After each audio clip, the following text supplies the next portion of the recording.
Before there were cigarettes, before there were brands, there was the leaf.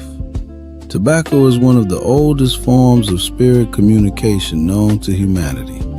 Long before modern times, it was understood as a living messenger, a way for human intention to travel beyond the visible world and return with meaning.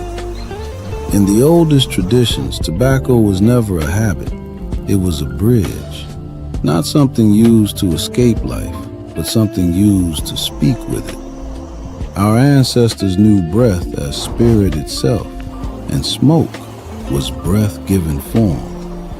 When the leaf touched fire, it awakened. When guided by breath, it carried thought into the unseen. In that moment, intention became vapor, and prayer learned how to rise.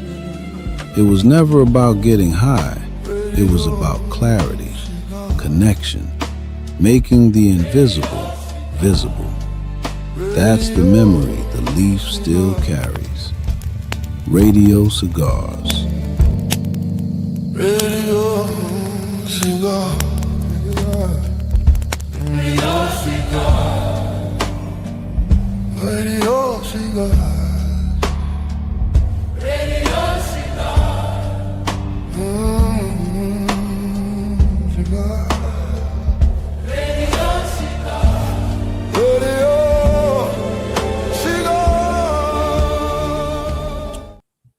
All right, family. All right, it is that time. You know, it says 363 on my screen too. The amount of people in the chat right now. That's dope.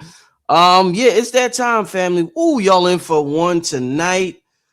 Somebody said, hey, family, this will be a walk down memory lane. It sure will. It's going to feel good to a lot of family who grew up on the Sarnetta, the Black Dot videos, the Shabazz videos, the Chris videos, the Eye Open, the House of Consciousness. And for those who are curious about where did all of this start and who introduced everybody to this, this is going to be an eye-opening experience. So with that eye-opening experience. So with that being said, I want to welcome to the platform. Now, these are not only OGs, these are legends. These are individuals who have a huge impact on everything, especially with the Epstein shit going on.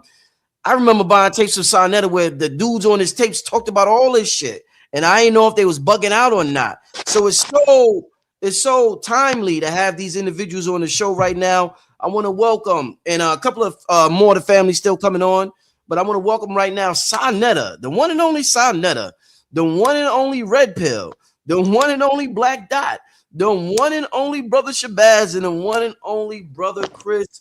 Welcome to the show, y'all. Thank you. Thank you. Man, Thank oh you. man. Honest. Where is, let me see if Sutek is in the back. No, I still don't have Sutek in the back. Oh man, wow. Like I said, let me put this on this, make it a little bigger. Shout out to everybody in the chat. By the way, make sure you hit that like button. So to start out with, I got so many legends in the building. We got a lot of history to talk about. It's going to be very celebratory tonight. We're going to have a good time reminiscing tonight. And I really want tonight to lead into a more in-depth documentary. And I will talk to all of y'all about the possibilities that happen. I think that is, it's definitely has the ability to happen. But tonight I want to lead into an in-depth documentary because what happened in New York City during the late 90s, early 2000s was absolutely amazing. I want to start out with a simple question. But this question might be the greatest question in the world. It's so simple, it might be the greatest question in the world. That's how amazing it is. I want to know what the hell exactly is the conscious community, because it's one of the most ambiguous terms I've ever heard of. If you ask 10 different people, you'll get 10 different answers. One person will say, oh, that's Sarnetta and them debate niggas. Somebody else will say, oh, that's Shabazz and this. Another person will say, oh, that's Black Dot, LIU. Somebody else will say, Red Pillar and the Twins and da-da-da-da. Another person will say, oh, that's Rich with all that spooky shit. And so it's Phil Valentine. It'll go, you'll hear 15 different responses from 15 different people, but it's one of the most used terms on the internet whenever you see somebody talking quote unquote conscious stuff, oh, he one of them conscious communities, so and so. So just real quick, each one of y'all, what is the conscious community to y'all since this term is so ambiguous? Who want to start it off? You say you, Chris? I said, who wants to start it off? Oh man, the conscious community. It is an ambiguous term. Collectively, you know, we started out as a group of people who were on one frequency, one wavelength of consciousness. You know, streamlining our common thoughts and processes of what was going on back in the day, you know, with certain nuances and certain things that were happening in the communities and around the world globally, spiritually or whatever. And, you know, it was just a group of us that came together. We were kind of like the outsiders, you know what I mean? And because we weren't accepting what society was offering us as a whole. So we stepped outside of our box, literally or proverbially our box. And we came together as a people who said that we're going to, you know, think outside of the box, and we're going to come with this abstract way of thinking. So I think that the conscious community formed out of people who just didn't accept the norm, who just didn't accept what society and the world had to feed them. You know what I'm saying? Because, you know, we wanted to be different because we considered ourselves a little bit more woke. If I could use that term now, they hijacked that term and corrupted it. So, you know, we considered ourselves just people who were more aware than others. So we use that platform and we use that community gathering, and you know that I think that's where the term came about. Conscious only means awake. You know what I'm saying? It means that, you know, you're aware of something. So I think that, you know, ambiguously, you know, now that it's used so, you know, much. So I think that's my terminology of how it started, and that's what we did back then. Indeed. I would like to chime in. Yeah. First and foremost, to acknowledge Brother Chris, because a lot of people don't know his face, right? Because he remained behind the scenes. Right. So if you're in the comment section now and you go, I don't recognize this brother, but if you know I opened the production and you came and you paid your fee at the door, this was the brother that greeted you at the door. Not only that, as the conversation proceeds, we'll understand that the re-emergence, because the conscious community has so many layers to it. When Dr. Phil was in his home in the 80s, and Al Bielek and all of them were coming through, and they were having these 24-hour meetings at his home, and you know, they were hashing out information, like Brother Chris said, that was out of the norm. And then this thing spilled into what we call the community, only due to those who were willing to receive and accept information that was out of the box. And I'd also would like to shout out, because somebody asked, where's the feminine energy? I want to shout out Sister Bert. I want to shout out Azariah. I want to shout out Big Man. I want to shout out Brother Leon. I want to shout out Say Cool Brown and so many Say Cool and so many others who paved the way for what would become known as the conscious community. And again, just a common unity amongst our thought process and the elders that came in to usher in what will be next. Indeed. And real quick, before somebody else responds to the comment about the sisters, this show is about sort of the people distributing the information, and these are all the people that it has nothing to do. It's not, I'm just picking males in general, but these are the people who were distributing. This is history right here. One thing I want to say, I want to give a big shout out, a rise in power to Sister Bert, because before I met anybody on this panel, it was her show on public access that introduced me to Brother Big Man, who eventually led me to Sarnetta. But Sister Burke is not with us no more. I met her one time in person at LIU. Thank God Brother Shabazz was doing his lectures, eye opener. But rest in power to Sister Burke. She is the first person who introduced me to this information because of a public access show on Manhattan. But go ahead. Anybody want to go next? I would like to go. Yeah. I would like to go. You want to do it, Sarnetta? Yes, I would like to Go go. ahead. The consciousness. What the fuck is wrong with my shit? We started. We can hear you, Shabazz. Put it on mute. The consciousness, man. It started with Phil Valentine and Bobby Hemmett, as far as I know. You know, they used to take it back and they used to deal with the consciousness in the conscious community. And so when I took it to the street, I just kept pushing the conscious community. And so the conscious community back then was super great. Everybody wanted to be a part of it. But you know, when YouTube started coming in, when you got to put them on mute, Rich. When YouTube came in, everybody became a part of the conscious community. And that's what really messed up the conscious community, where nobody really wanted to be a part of it no more. You know, you had brothers coming in, scamming, and y'all know who I'm talking about. There's a few people scamming and, you know, messing up the whole wave and the whole movement. You know what I'm saying? But the conscious community was the move. Everybody and their mama wanted to be a part of it. And people was coming from all over the world. Red Pill know, my brother Sutek know. They've been out there on the streets with me, and they would see people coming from all over. Yo, I'm coming in, man. I'm coming to see Red Pill. I'm coming to see Sarnetta. Coming to see Jack, Sutek. You know what I'm saying? So it was a beautiful sight to see. If y'all missed it, I would like to play a video. I wanted to start it off, Rich, and play a video real quick. Yeah, go ahead. Oh, by the way, yeah.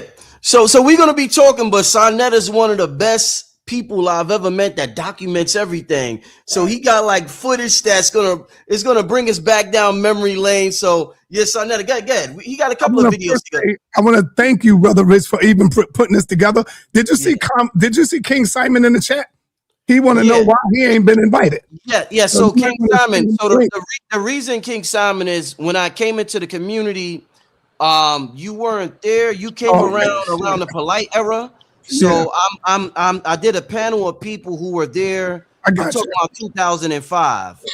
I didn't meet Shabazz, but I knew of Shabazz. His name rung bells. Black Dot. I heard of Red Pill. I seen Red Pill. I seen all these gentlemen at Chocolate Cafe or somewhere. I went to one lecture in Brooklyn and I seen them do their thing. Sutek had the store in Harlem. So this was before I even met my queen, before Sarnetta even introduced me to my queen. This is when I'm like 22 years old, 21, 20, 19. I met Sarnetta when I was like 19 or something like that. So this is like early era. But go ahead, Sarnetta. Play that all video. All these brothers up here is legends, you know. And I want to say thank you to you, Brother Rich, for even putting all of this together.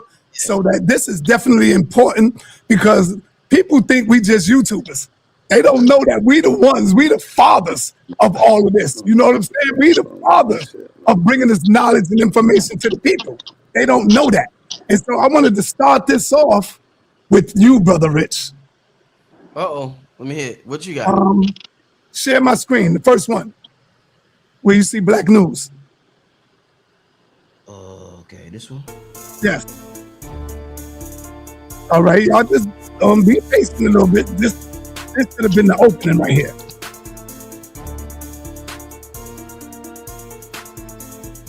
And I want to let y'all know that, right? Just because you see us on YouTube, we've been in the street. Rich been on the battleground. All of us been on the battlegrounds in the street. We didn't just run to YouTube.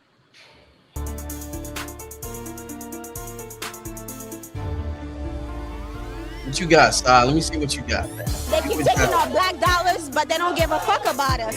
So why come to our neighborhood where you don't like your own people? Why you only care about our before YouTube, y'all? Money. That's bullshit. And black people need to learn to stop spending money in them. They interviewed over 100 Nazi war criminals. They asked them, why did y'all do all of these acts? All of them said, I was just doing my job.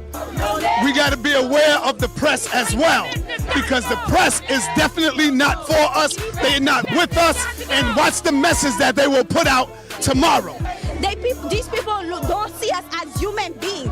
They see us as lower than them. We're beneath them.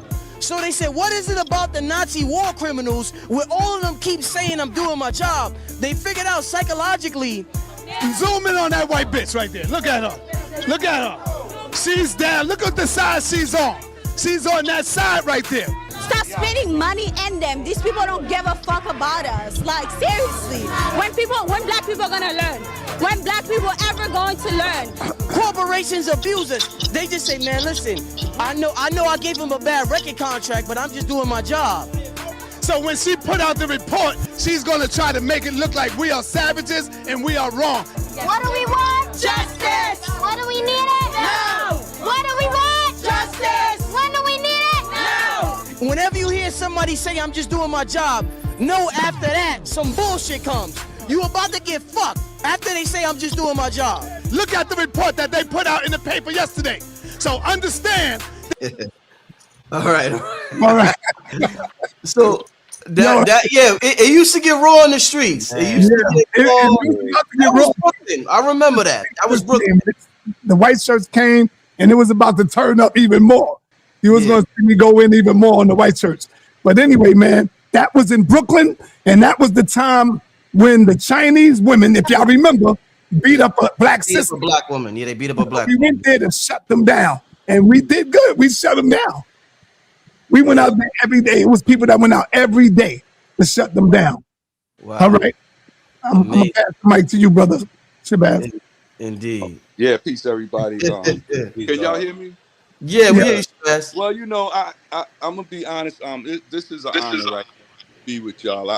I've known each and every one of these brothers, you know, for a long time. And I look at it in a way where we didn't necessarily create something. We were in a continuum of the knowledge, you know. It goes back, man. It goes way back. And it's very important, and not to slight anywhere else in the country, but New York City is the mecca for a lot of reasons. Not just because, you know, it's a term that was given to it like that. Because you go back to the 1800s. You go 1855 with Pascal Beverly Randolph. You could go to Schomburg. In 1911, these brothers started the Negro Society for Historical Research. You could go, Marcus Garvey started the UNIA movement in America in Harlem. You know, you could go, you look at Malcolm X in Temple No. 7 in Harlem. You know, I myself, I was born in Harlem, I was raised in Brooklyn, and I used to go to the Slave Theater. That's where I met Burt, Clemson Brown, Big Man. I met Yusef, Timbuktu Productions, Leon, Captain. I met all of them, and they took a liking to me because I used to sell books, you know. That was the first part. The books was the first renaissance of knowledge in the black community in the 80s. There you go. When they threw drugs at us, we would come back with something else. Because they were just responding to our greatness. Whenever they see us rise, they come with something to try to annihilate it. You see all this friction and nonsense in the conscious community. That's because they saw the greatness of it. So they're gonna respond like that. But anyway, getting back to it, man. You know, I met Sarnetta through Lord Graceful, my educator in the Nation of Gods and Earth. Lord Graceful showed me a flyer from Sarnetta. I said, wow, Lord Graceful. Yeah, he introduced me to you. And he knew that we would make a hell of a team together. That's what's interesting enough, because I was already dealing with the tapes, but not on the level. When I saw Sarnetta, I said, wait a minute. This is what I got to do too. So we both came brainstorm together. This was before we had, Sarnetta was walking around with the tapes in his hands at the juice bar. Yeah. You remember that, Sarnetta? Of course, man. Yo, let me tell you something. And his name wasn't even Sarnetta. What was it? What was it? What'd you say?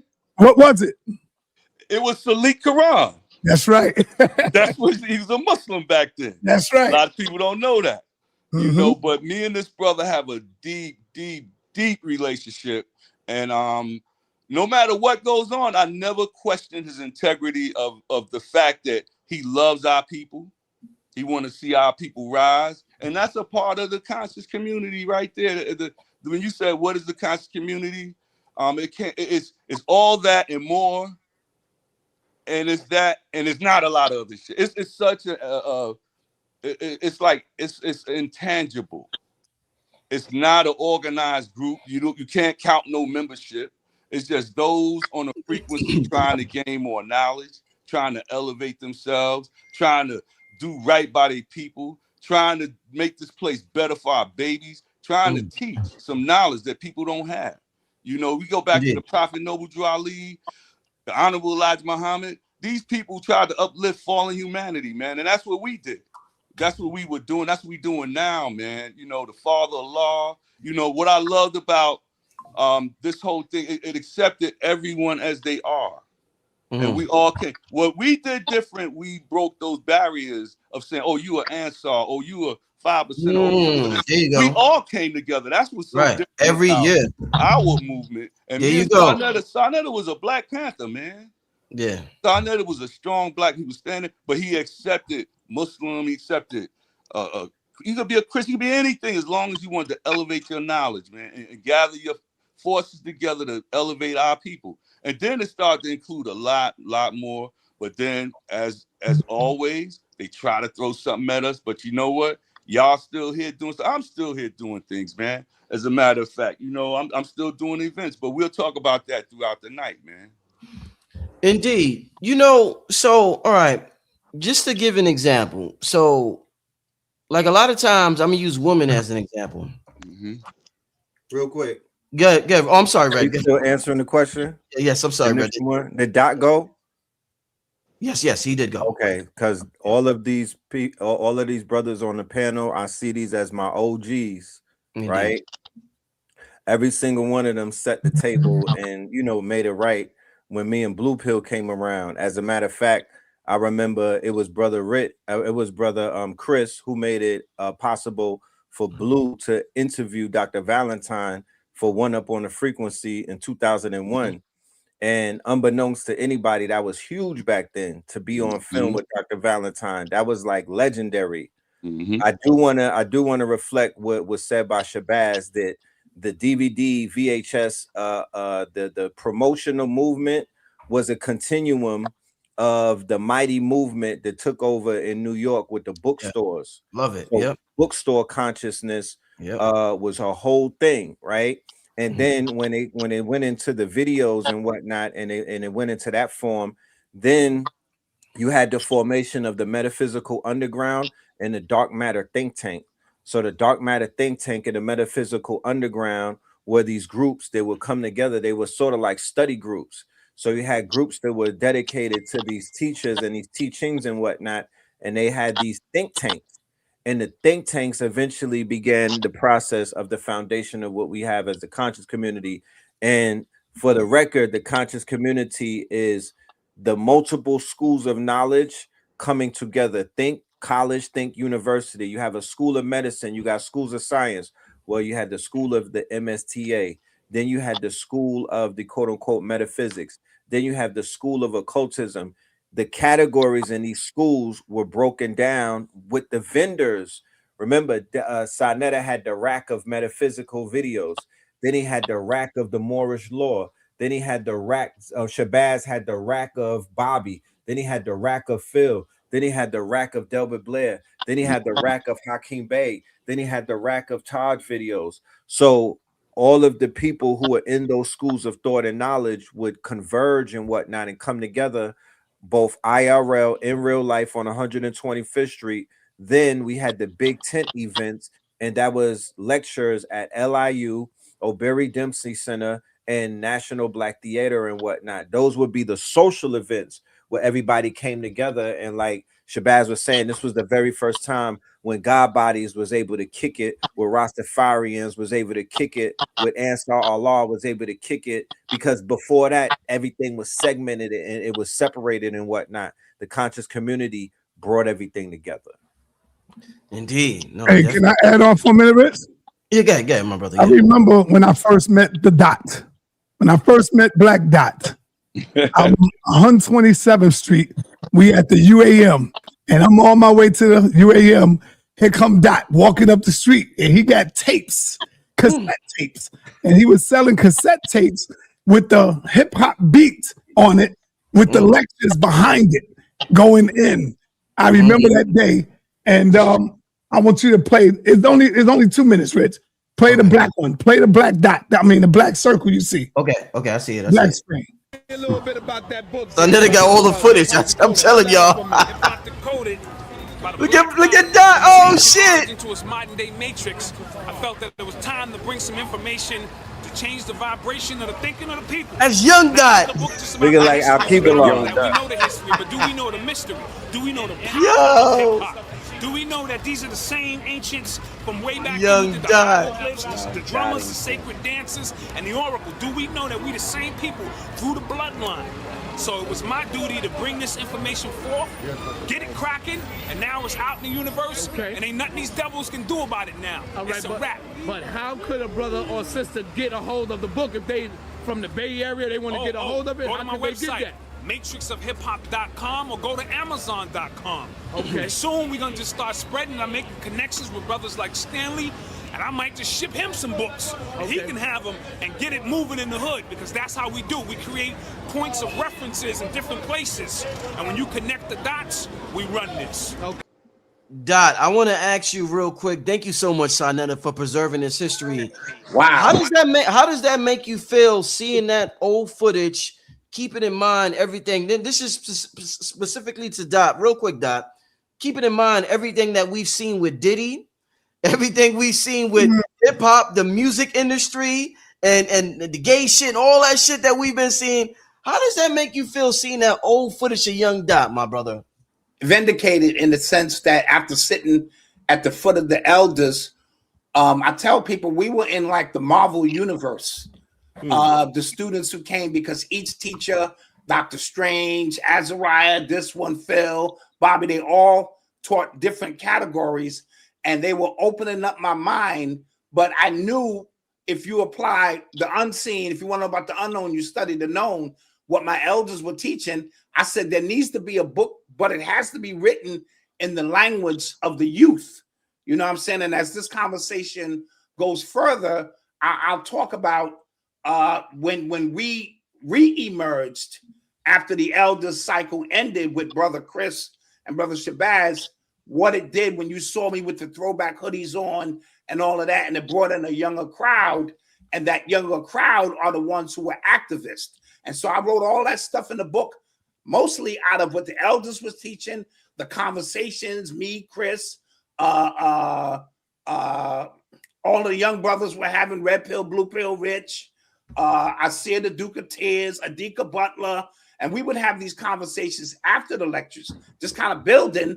And I said, this needs to go into a book, and it needs to be put in such language that the youth would understand. So I talked about sex magic. I talked about rituals. I talked about sacrifice, and people thought I was from the moon, except those in the community. And here it is. That book came out in 2005.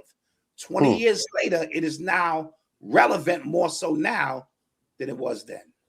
So salute brother Saab for holding all that information. That's what I'm saying. The documentary Saab got so much footage, y'all. Rich, so let me add something. Yes, sir. I'll be remiss if I didn't say this. What Brother Black Dot and Shabazz and Dot could testify to this. When we first started doing our lectures, when I first came up with the concept of wanting to get Phil to do a lecture and going through the hoops and jumping over the hurdles to get him to actually do another lecture, because it's been years. One of the main things that me, Black Dot, and Shabazz talked about was trying to get the youth to come to our lectures. We wanted to stimulate the young people's minds. We wanted to get the youth to come out and start being a part of this movement that we were doing. But the frustrating part, in the first, I don't even know if it was the first year, the first two, it was nothing but the old crowd coming out, the older people, the elders from First World, Slave Theater, all them people that would come to, the Dempsey, all them people were still coming out. We were getting mostly the elders that used to go see Big Man, Clemson Brown, people that watch Sister Bird. So we were kind of frustrated for a very long time. And I was like, damn, when are the young people going to start coming? You know what I'm saying? So I don't even remember at what point the young people did start coming to our lectures. But eventually they did come. I remember. Yeah. And you and your brother. 2006. Yeah. A.A. Rashid comes home. Okay. Before we jump there, Red, real quick, Chris, before we jump to that, Red, because that's an important point, and I remember that time period. real quick, how, because there were two main movements in New York. There was House of Consciousness in Harlem. That's where I was from. There was Eye Opener in Brooklyn. So I used to always hear about Eye Opener. And the funny thing, I think I went to Brooklyn. I went to the Chocolate Cafe to see a lecture. And I think I bought a tape from Shabazz one time because they told me Shabazz had this extensive Bobby Hemmett collection. So one time when I was young, the Sonetta didn't have as much access to Bobby's tapes as Sonetta at that time. So I went to Shabazz to get some more metaphysical VHS tapes at that time. But I want Sonetta and I want Eye Opener to tell me real quick, nothing long, about the beginning, how this even began, these two movements that created most of what we see on the internet. House of Consciousness and Eye Opener. I see Sonetta thirsty to start. I was getting a lot of my metaphysical information from Shabazz, brother. Yeah. He would be doing the Bobby Hemmett stuff, the Phil. He would bring in the Delbert Blairs. He would bring in all of those metaphysical brothers. And so as soon as he finished, he would come uptown, hit me with the video, and look for something that he could get, you know. And the young people, I've always had young people, and that was only because I was on the street. I was outside. So Red Pill was out there with me. Red Pill was bringing in the young people. The Blue Pill, they would see them speaking, and the young people would gravitate towards them because they was the young G's out there, and they was going in. When I say Red Pill and Blue Pill was going in, that's how they got it. You see what I'm saying? So it was a lot of them out there, and I got a lot of my fire and information from Brother Shabazz pertaining to the metaphysical information. That's where I get that from. So, yo, I just want to let everybody know that I will be, I see you say 64 years old, I will be 63 years old coming up in April, y'all. So I made it. I ain't make it yet, but I'm going to make it to 63. That's beautiful, Sir. Well, Sir, real quick, Sir, before you start, what made you start House of Consciousness, Sir? Like, what were you doing? What was your life at? Were you in turmoil? Were you happy? What was going on? What made you start this, my brother? Well, I began doing it right after the World Trade Center. When that bombing happened, I was concentrating on, should I leave this job? I need to leave this job. You know, if I leave this job, how I'm going to take care of my family? And then I said, you know what? I made up my mind to leave the job. I had a good job. I was working in, you know, for the city at that time, you know, for HRA, Human Resources Administration. And so I used to go to work every day. And then I said, you know what? The hell with this job. I'm going to start doing my consciousness. And so like Shabazz said, I started going outside on the weekend, starting it off with my VHS tape, the VHS tape, standing in front of the juice bar. And people would come by and say, what's this? What's that? And next thing you know, it just started getting bigger and bigger and bigger. Next thing you know, the brother, he calls the cops on me and make me move from in front of his store because he felt that I was banging too hard on his white customers. And so I went up the block, which was the best thing that he could have done. Yeah, I went up the block, across the street from the Apollo Theater. And that was it. So and then I began. Let me hear Shabazz. Yeah. Okay. We have to mention one more name. Yes, sir. Brother Sahu. If you don't, Sonetta, you remember Sahu, the doctor? Yes. It was me, him, and Sonetta. We started to come out together, and it's interesting, man. As far as the young people, I'm gonna mention another name. We used to sell tapes of Brother Daoud. And the young people loved to see Brother Daoud because he would lose his mind. He would go crazy on tape. But funny thing about him was he would diss me, he would diss Sonnet, he'd go back and forth, talk shit about everybody. But the young people loved it because he was so crazy with it. And me and Sonetta would film him. We would film this guy and we kept him going, and a lot of the old people hated that we did that. Yeah, I realized we had to do what we had to do, and I wanted to mention that, especially for the brother Sahu. He is a doctor now, and I just saw him the other day, and he's doing great. He gave you a shout out, Sonetta. You know, all right. He was already into that too. Yeah. Shabazz. How did Eye Opener start it? And I know it was a I'm group gonna tell thing. you. Yeah. Thank you. In the formation of doing the lecture, see, Eye Opener was a name I had a lot of years, but Chris walked up to me, and I was already out there with my table on Flatbush Avenue and Fulton Street, and Chris says, "Yo, you got all this, but we got to stop. Why don't I want to get Phil Valentine?" I said, "Yo, he's expensive." I knew Phil at the time. And Phil was asking for astronomical amounts of money to do it. But when Chris approached him, when we approached Phil, and he saw how young we were and what we were trying to do, Phil drastically cut his price just to let us do it. And when Phil came and saw all those people came for him at Raw, Real, and Relative, I know y'all remember that. That was the first lecture we did with Phil. But we had done other stuff, but that was the first lecture we did with Phil. And we decided, Black Dot stepped to me. No, Chris stepped to me and said, "Yo, we need Dot, man." I said, "Yo, definitely." He was perfect. And we came together, us three. We had already known. I knew Red and Blue Pill before I knew Dot. I met Dot through them.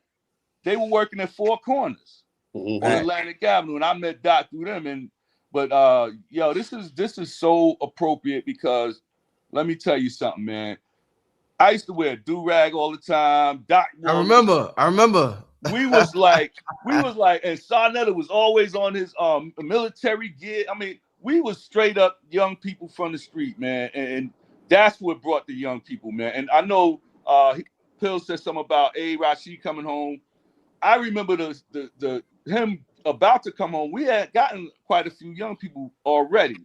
But I was in communication with AA for a long time while he was incarcerated. When he came home, man, that's a good brother, man. But Sarnetta, man, I remember us coming together.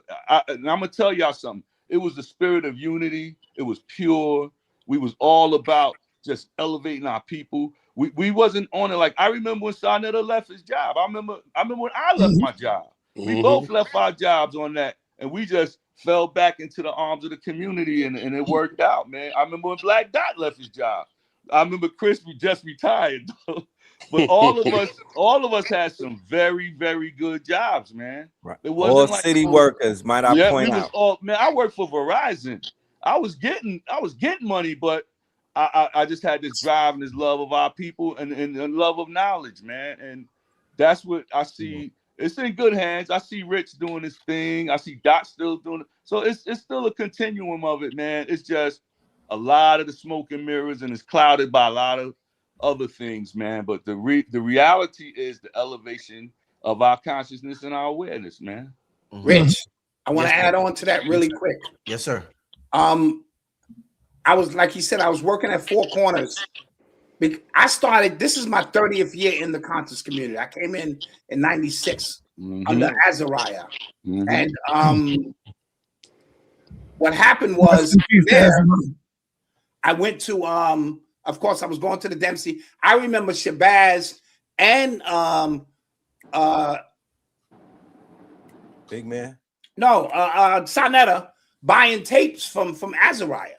I didn't know who they were, but they were getting his tapes in front of the Dempsey, and then they would go to their different parts to do their thing.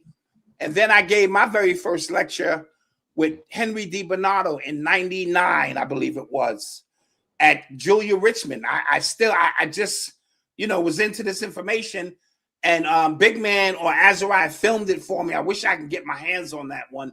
And then we had the Gathering of the Masters, and it seemed to kind of die down. I think the elders had said enough is enough.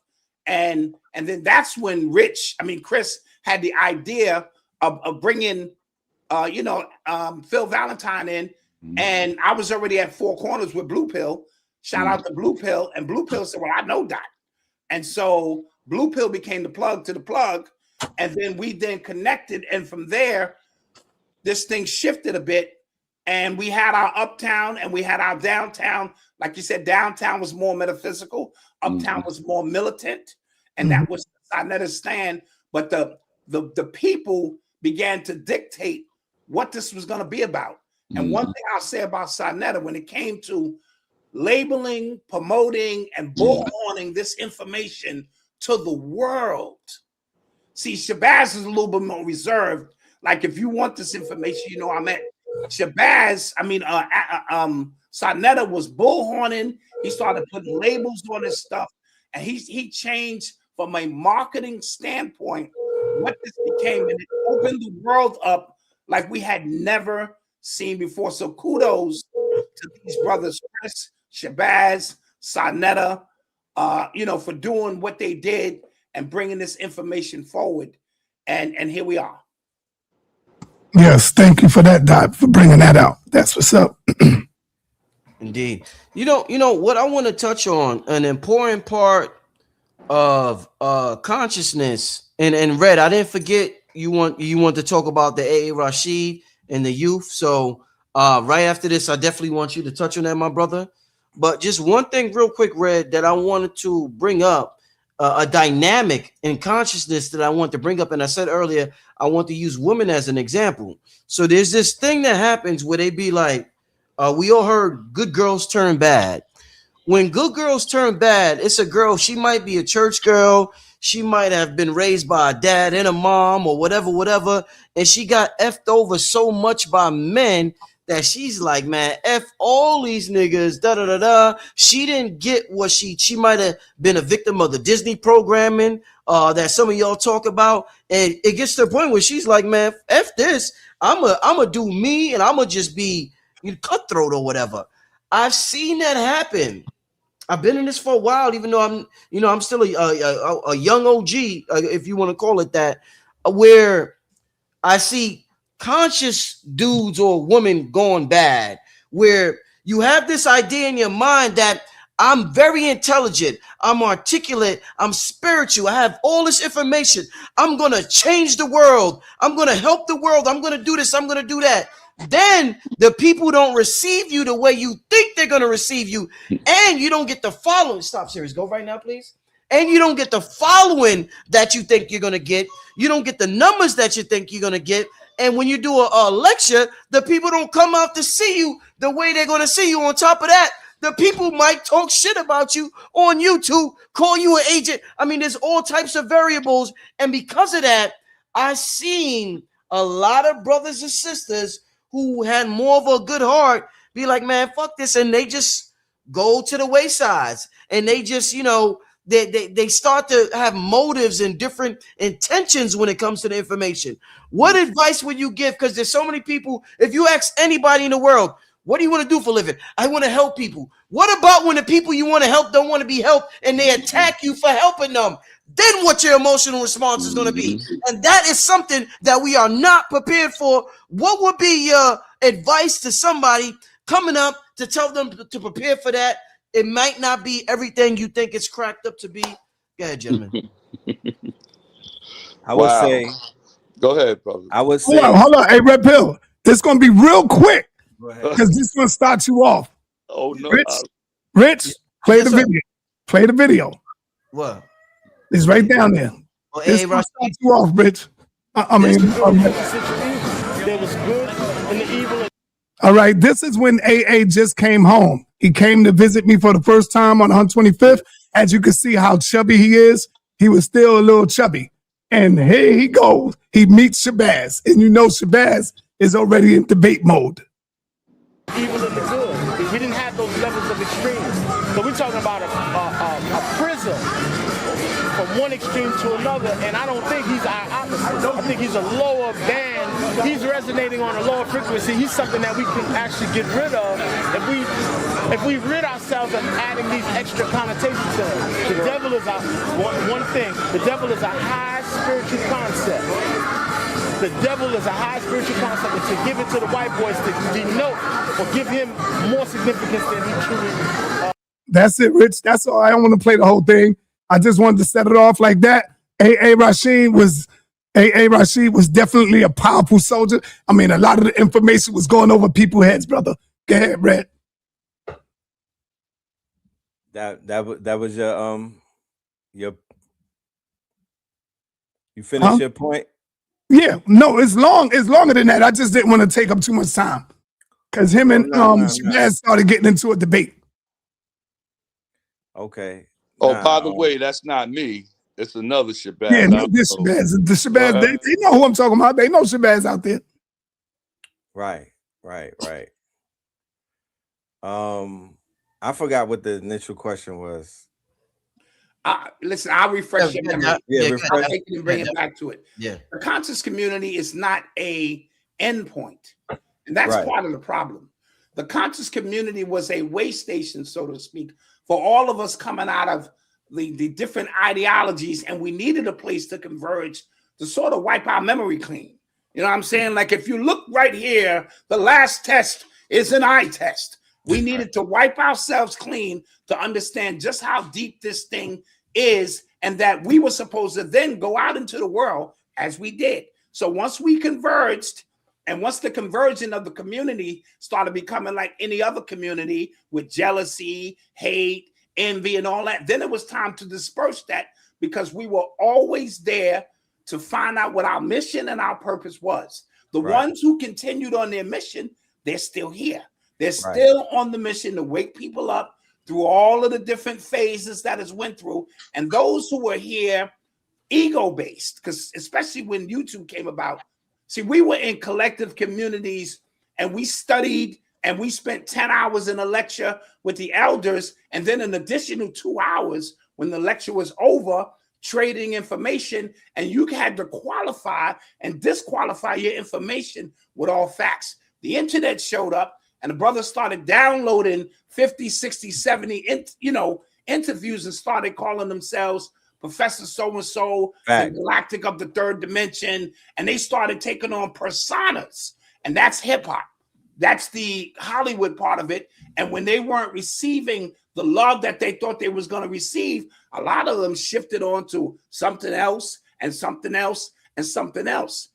The brothers you see here have been steady and on our course the whole time. So when all the smoke clears, the ones who are continuing to stand are the ones you can say through all the bullshit. Now, let me add this. Ain't none of us perfect. I was going to chop Sonetta head off a couple of times. But knocking me out of my interviews, like he would get the interviews from Shabazz, he would cut out my intro and put his intro, this street warfare shit. This is the beat, right? And so I wanted to chop his head off of that. But one thing I knew he loved his people. I knew he was ready to fight for his people. All of those things began to emerge, but when all the smoke clears, if you still standing, because it ain't no money in this. The ones who made the money, they cashed out. This is about what your intent is and why you are here. And I've been in this piece 30 years, not including the book era where Shabazz was from, because we read all those books and this and that. So longer than that, Public Enemy, all the way back. But when we came together as a community, just like any other community, we warred with each other, we fought, we made up, we reconciled, we got older, we got wiser, and through all of that shit, I'm looking on the screen and I'm looking at the pioneers who started it. Woo! Look, I'm glad you said that, Doc, because I was about to say it. I'm glad you said it. Go ahead. I remember what I was going to say. Now, let's put everything into context, ladies and gentlemen. Every man on this stage right here, 20 to 30 years ago, was considered a kingmaker, right? Meaning that Sonetta held a lot of the cards in his deck as to who was going to be on the stage. And then he was the one who would tell you if you're hot or not, right? He held those cards in his hand. Shabazz also held those cards. Brother Chris held those cards because if they put you on a flyer, then you basically was on the way to becoming a made man. I want to say once again, I'm adding context because back in those days, getting on camera was considered to be something that every mortal could not do. Getting on camera was basically making it in this world that we belong to and whatnot. And then getting on that stage next to the master teachers was a rites of passage that everybody did not have access to. So what Sonetta had access to was he was able to bring people on the stage. He was a kingmaker, and this is even before the YouTube. So when Chris decided that he wanted to bring somebody on stage and put their name on the flyer. When Eye Open Productions, when your name appeared underneath their logo and whatnot, you was already stamped. The only thing that you had to do, your main job, is you have to understand the assignment, get up there and deliver. I saw careers started on their stages. I saw careers started on Sinetta stages in Harlem, in the back of Sutek's store and whatnot. When the camera was introduced, because there was always cameras, they was filming Malcolm and whatnot, but they even talked about the camera back in Malcolm's day, right? The double-edged sword of what the camera represented. Absolutely. And there was nobody, and even Brother Rich was king making in Brooklyn with the camera, right? He was able to bring people on stages, so it was a double whammy. You got your name on a flyer, which means that you are now stamped as the next. You're signed to a label. You're not even trying out anymore. That's the announcement that son is on Def Jam or he's on Death Row or something. And then when they put you on film, and you get that time, you get your trailer, and then you get that time to shine for an hour or 30 minutes. Chef's kiss. Some people did not know how to take that type of attention. Yes. That nobody went to school to prepare for that. Some of us were literally out there giving like Hollywood level type of roles and shit, but nobody necessarily prepared for that. The amount of attention that came when the YouTube era came, then the amount of attention that came with all of these apps. We just talking one app, then it exploded to like 5 or 6. Then it just began to grow so much to where we are right now in 2026. Consciousness is literally the new black. Like if you're not dropping knowledge, you're corny now. You feel me? And we don't come from that era. We came from the era where every man who got up here earlier said that their initial wish, their initial intention was to make this shit not corny. So it's mission accomplished. I need the vindicator tattoo on the side like Nipsey had the prolific. You know what I mean? Because a lot of the intentions that we put forward have come to fruition, and there's so many legends now that our network is our net worth. So many of us on this panel are literally worth billions of dollars. We might not see that, might realize that, but we are Kingmakers, Know the Ledge, Black Magic, 363 Empire, I Open Up Production, Urban X TV, and we can name many others and whatnot. They have to take their rightful seat in Black history, because this to me is the greatest story never told. I remember Sonetta, real quick, because I want to ask you a question real quick. This question is specifically to Sonetta real quick, then we can move on with the panel. But because of what Red said with the Kingmaker and everything, I remember this was like last year. I remember last year, right? Brother Sharif, who's I'm hearing feedback. I remember Brother Sharif Bey. Shout out to Brother Sharif Bey, was on my show, and Sharif Bey was telling the people, he was like, yo, Brother Rich is a Kingmaker. And then I remember talking to my queen after the, it was either after the show or the next day, and she was like, yo, that's a big title. She was like, that's a big title for somebody to call you. He's not even calling you a king, he's calling you a Kingmaker. And I remember telling her, I said, yo, I learned that from Sonetta. Like, I seen Sonetta be that.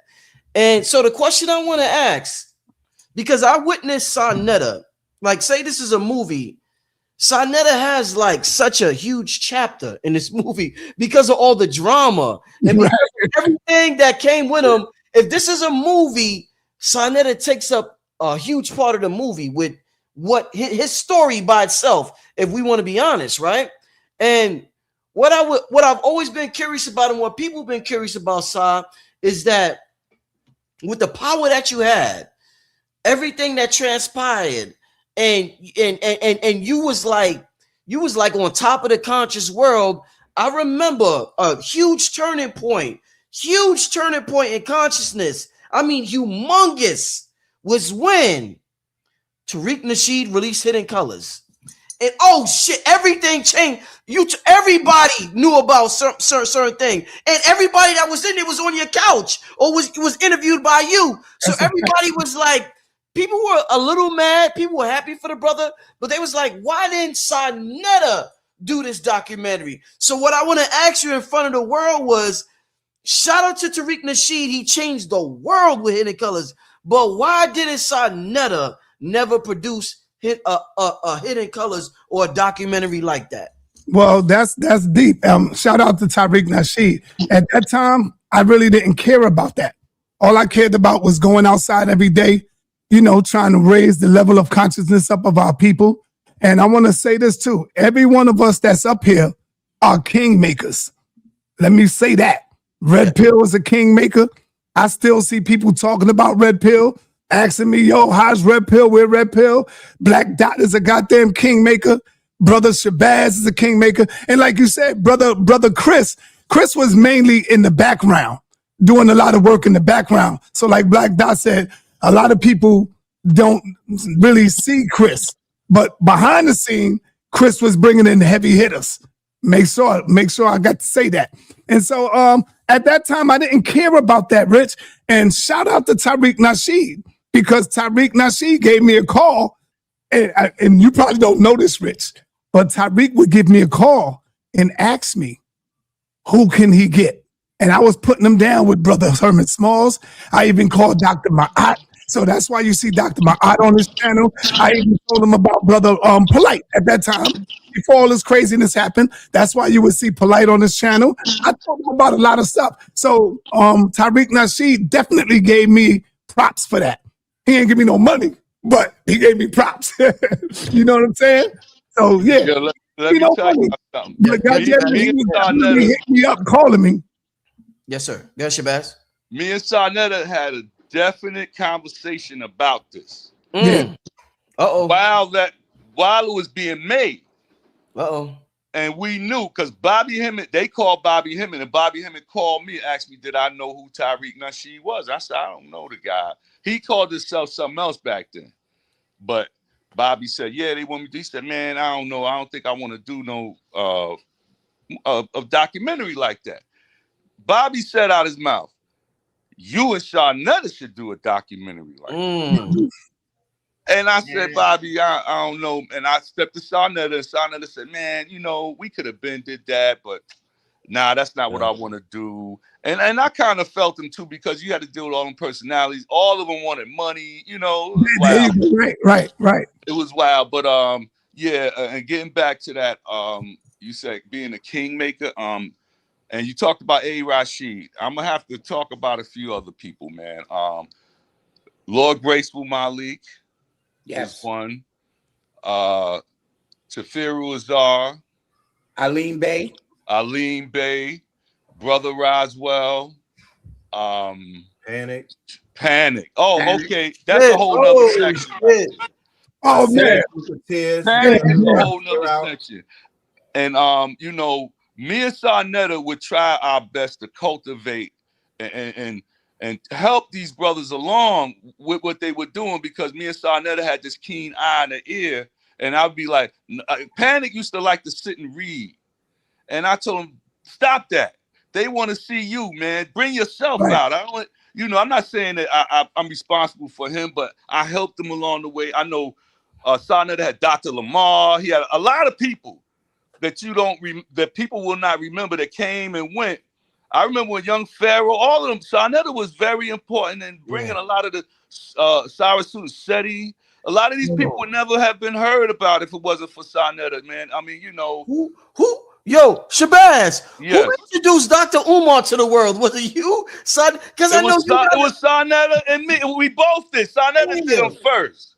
Sarnetta did them first. But let me tell you something. I brought him in more times, though.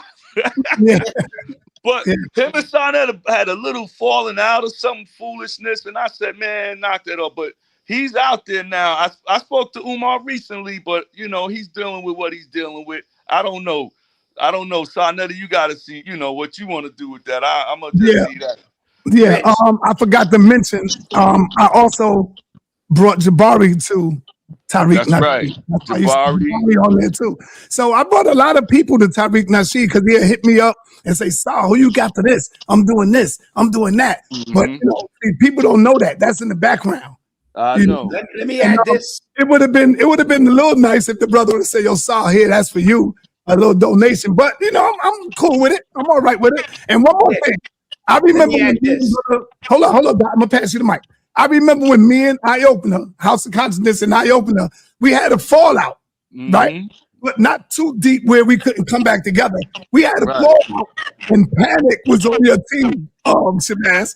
Yes. I'm outside teaching one Saturday. The streets is jammed. I got on my militant gear. Panic. I don't know if you was out there, Red Pill, because I see you laughing. I remember this story, son. I remember it very well. I know where you're going. So Panic comes by, and he see me teaching, and he just stood there. Shout out, rest in peace to our brother Panic. He just stood there because me and him, we made up after all of that. You know, I even tried to bring him on after that. So he started getting the water and started doing some crazy stuff. And like, you know, he was trying to put a root on me.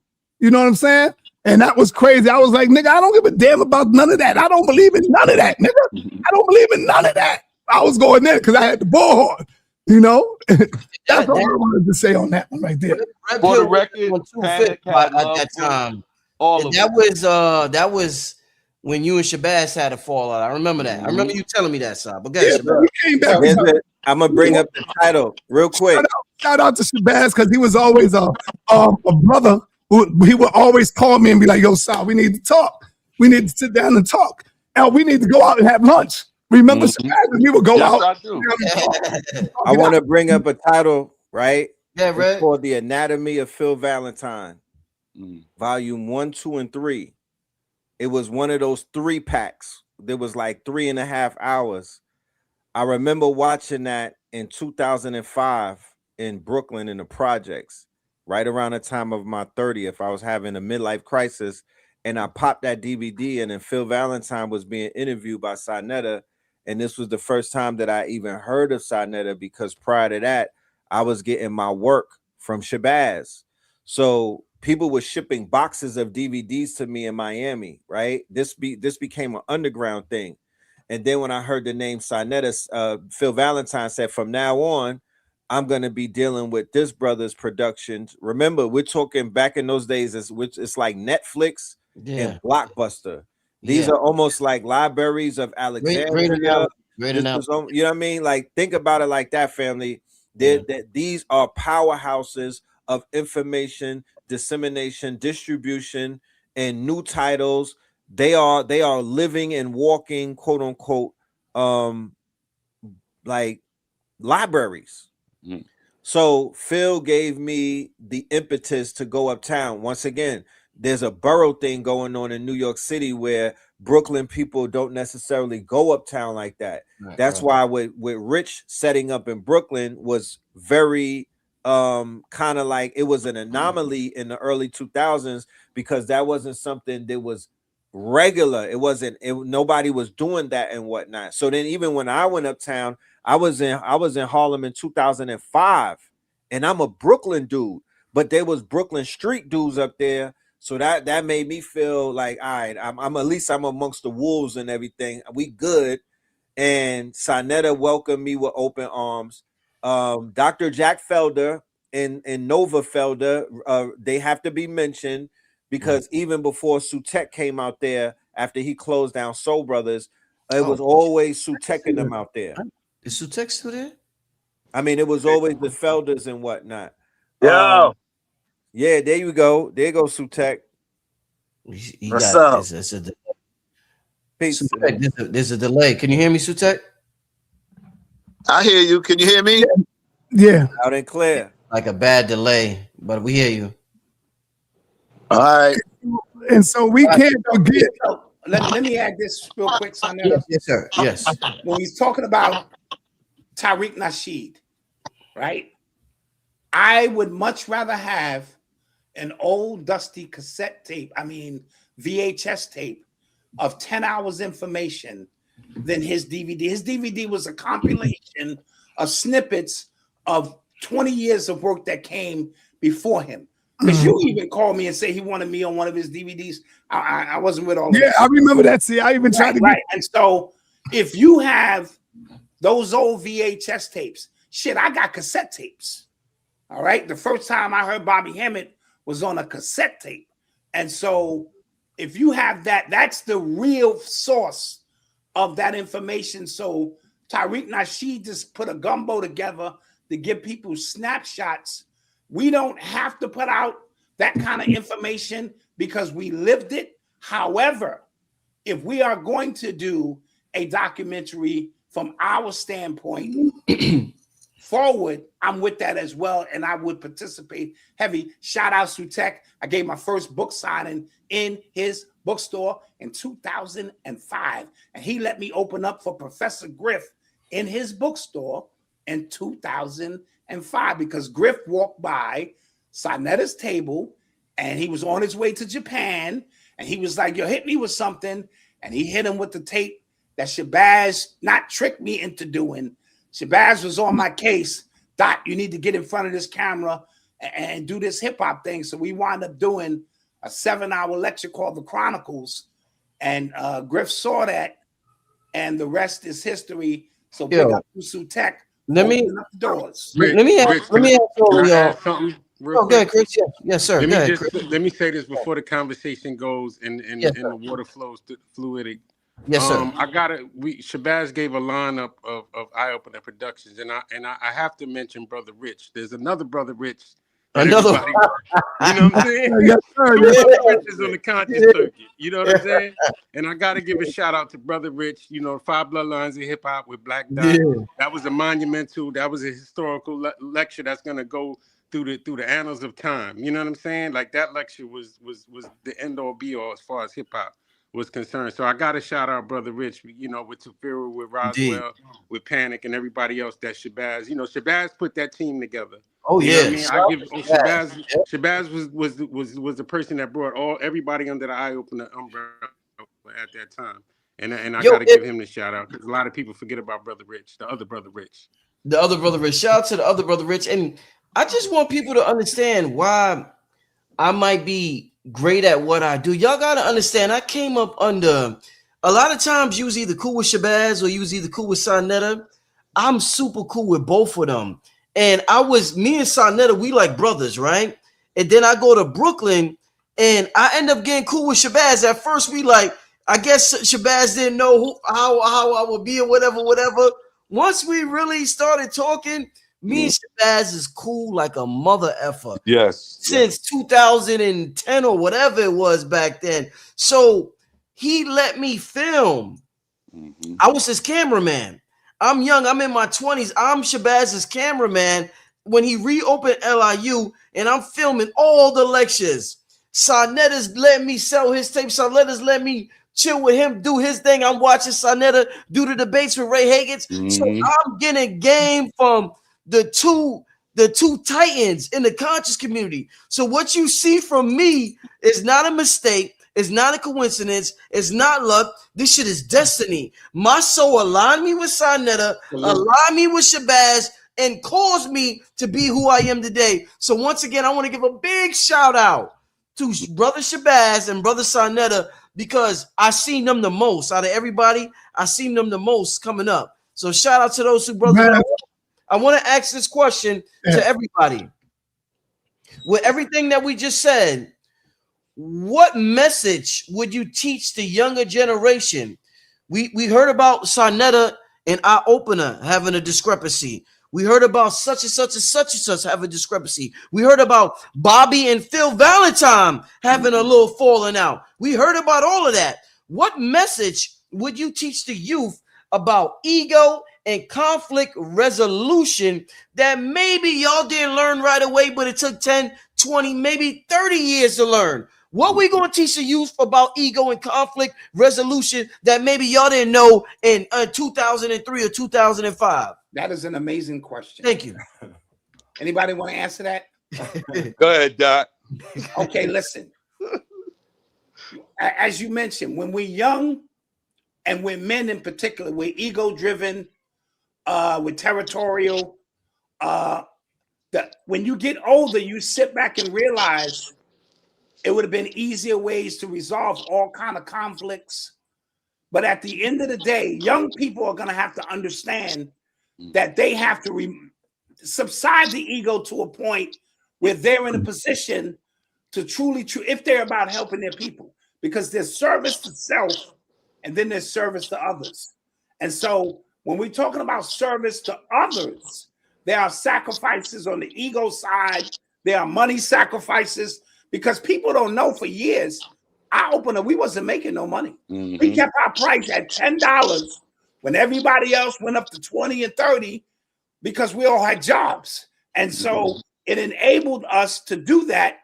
And you know what I mean? So when you get older, you get wiser, you appreciate all of things that you went through because they made you who you are. Young people listening to trap and hip hop and all of this shit hop, it ain't hip hop. What's going on now? They need conflict resolution on a grander scale, because at minimum, at least we had the ability to sharpen each other's sword with the knowledge that we possessed. The only things these guys is doing is pulling out and ending people's lives. And so young people have to get into a reserve spot and look at things in a grander scale. But it took us a while as men to become wise to understand that. Excellent.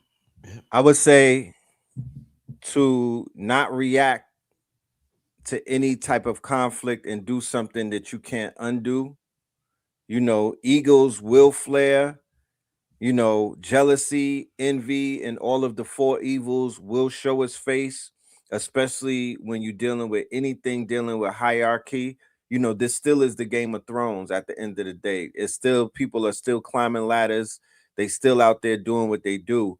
But, you know, you want to keep in mind that time will heal all of these conflicts. Conflict resolution is just staying out of the way of people that you might be in conflict with until time heals whatever that situation may be. And you have to stay focused on what your mission is, stay focused on what it is that you have to do.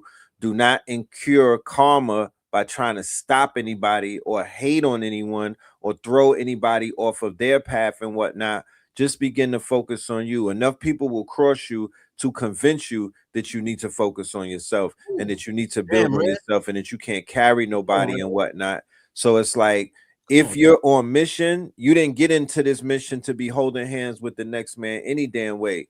When you got that download and when you got that mission as to what your path is, you're going to meet a lot of people on the way that's going to help you in this hero journey, but everybody might not cross that finish line with you. And it's okay, because once you cross that finish line, you will look back and wave at all of those people that you was basically in that race with and whatnot, because I've been around long enough to see people cry and hurting when their so-called enemy or somebody that they didn't get along with, they can't talk to that person anymore, or they can't have a last word with that person and whatnot. And I've also seen people 30 years later, you know, sit down, eating together, laughing shit off, who were like mortal foes and whatnot. So once again, you realize it's not even worth it. Don't do nothing that you can't undo, though. In that moment, even when you may be flaring up, because at the end of the day, we have a common op, we have a common foe. We all signed up to this bitch because we identified that we had a common foe. So if you put hands and paws on your foe and whatnot, then maybe you could come back and talk to us. But do not begin to deflect. Don't start doing shit like you want to do infighting and whatnot because you're scared to set it off on the common foe. You know what I mean? And you want to light fires. Focus on what you came here for. Let me ask y'all, do all of y'all brothers up here believe in astrology signs or what? Because some people say that's spooky and stuff like that. Yeah. So once I learned what my sign was, an Aries, and then I started reading it, and then it would say fire sign, fire starter, this, that here. And I was like, damn, that does fit me to a T. And that right there is what gets me into a lot of trouble, because I had to learn. I got it now, though. I finally learned it. and it would get me into trouble because I didn't give a damn who I would start fights with. I start fights with Black Dot, Brother Shabazz, me and Red Pill went at it, me and Brother Sutek went at it a few times.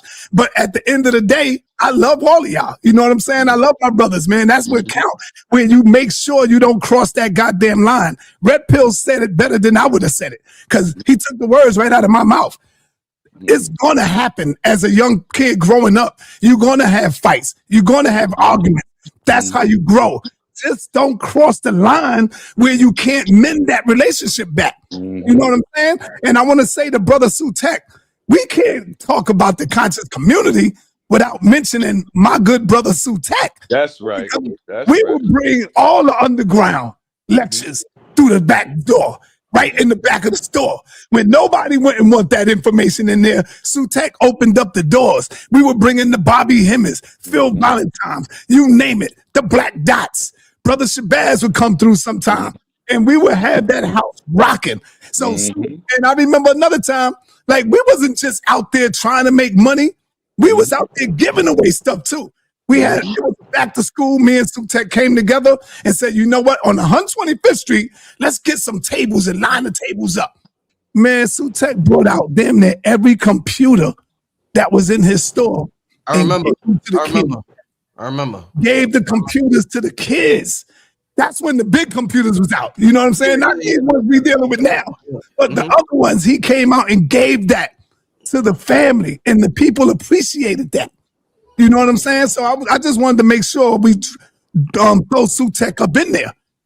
Just like our brother Chris, Sutek was behind the scene too. That's why we would bring the people right to the store. You know, and he would charge nobody. Bring them in. We got it. You know, we would probably throw him a donation or something here, but come on in, Sutek. That's what he would tell us. Go ahead, brother. Oh yeah, can y'all hear me? Oh yes, sir. Loud and clear. Yes, sir. Okay, cool.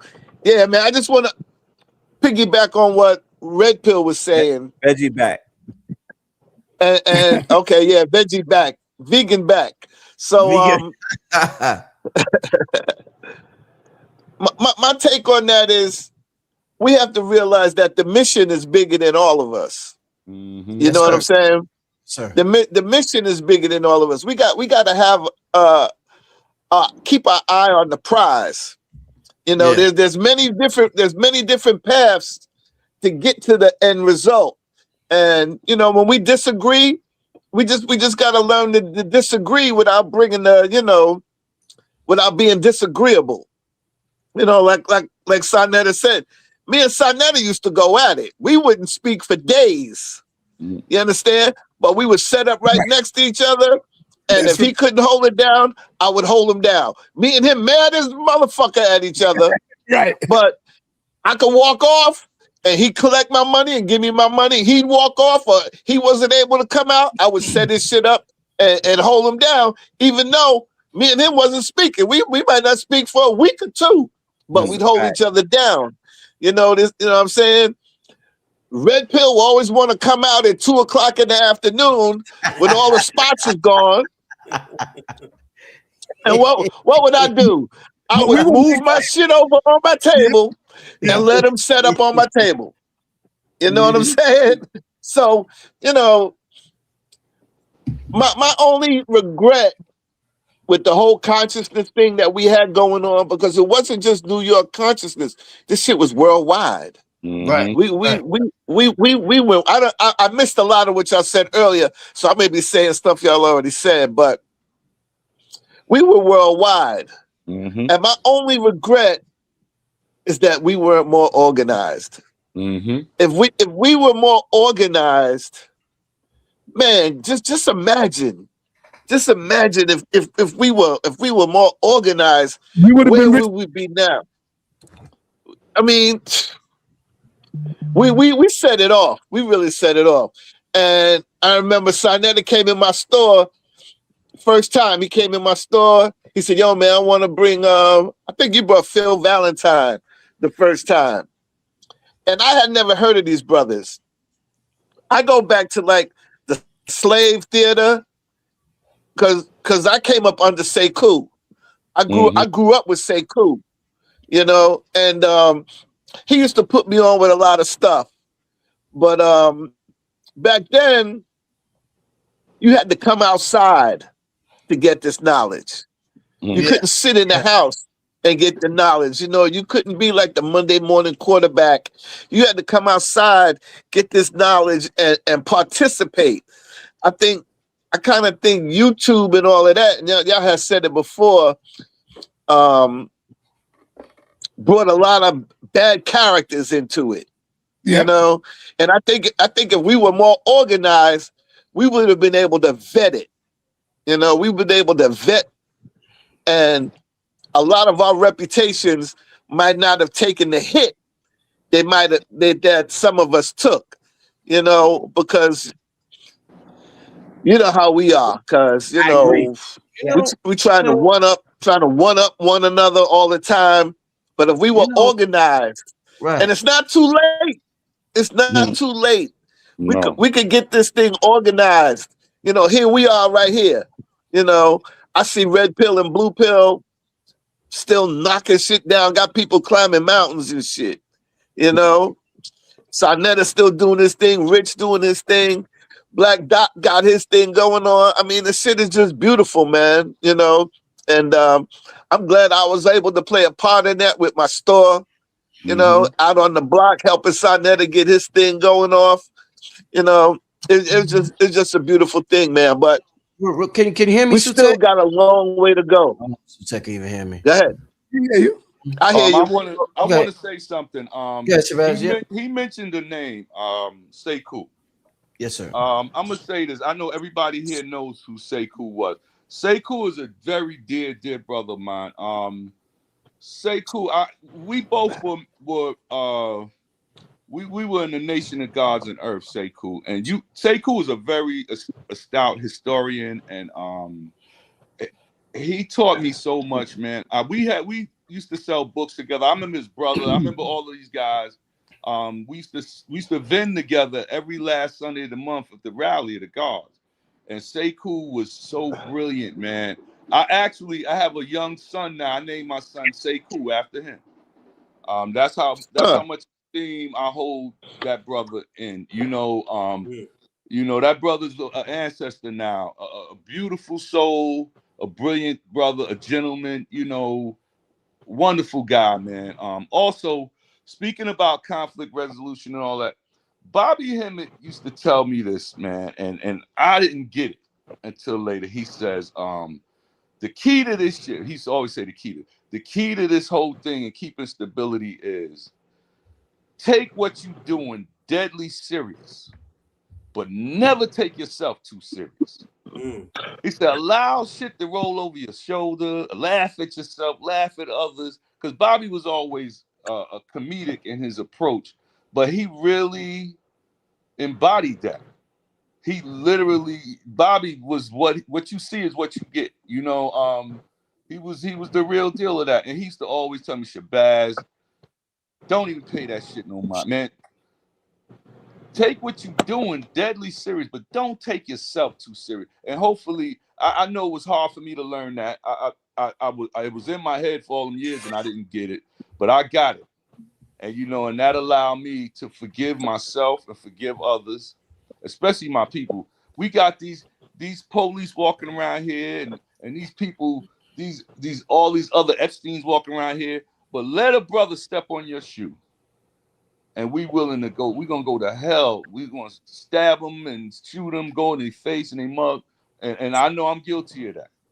You know, I will literally let bygones be bygones of some real serious shit. But when it comes to my brothers, I didn't have patience. But now and one more thing, Brother Shabazz, that to add on to.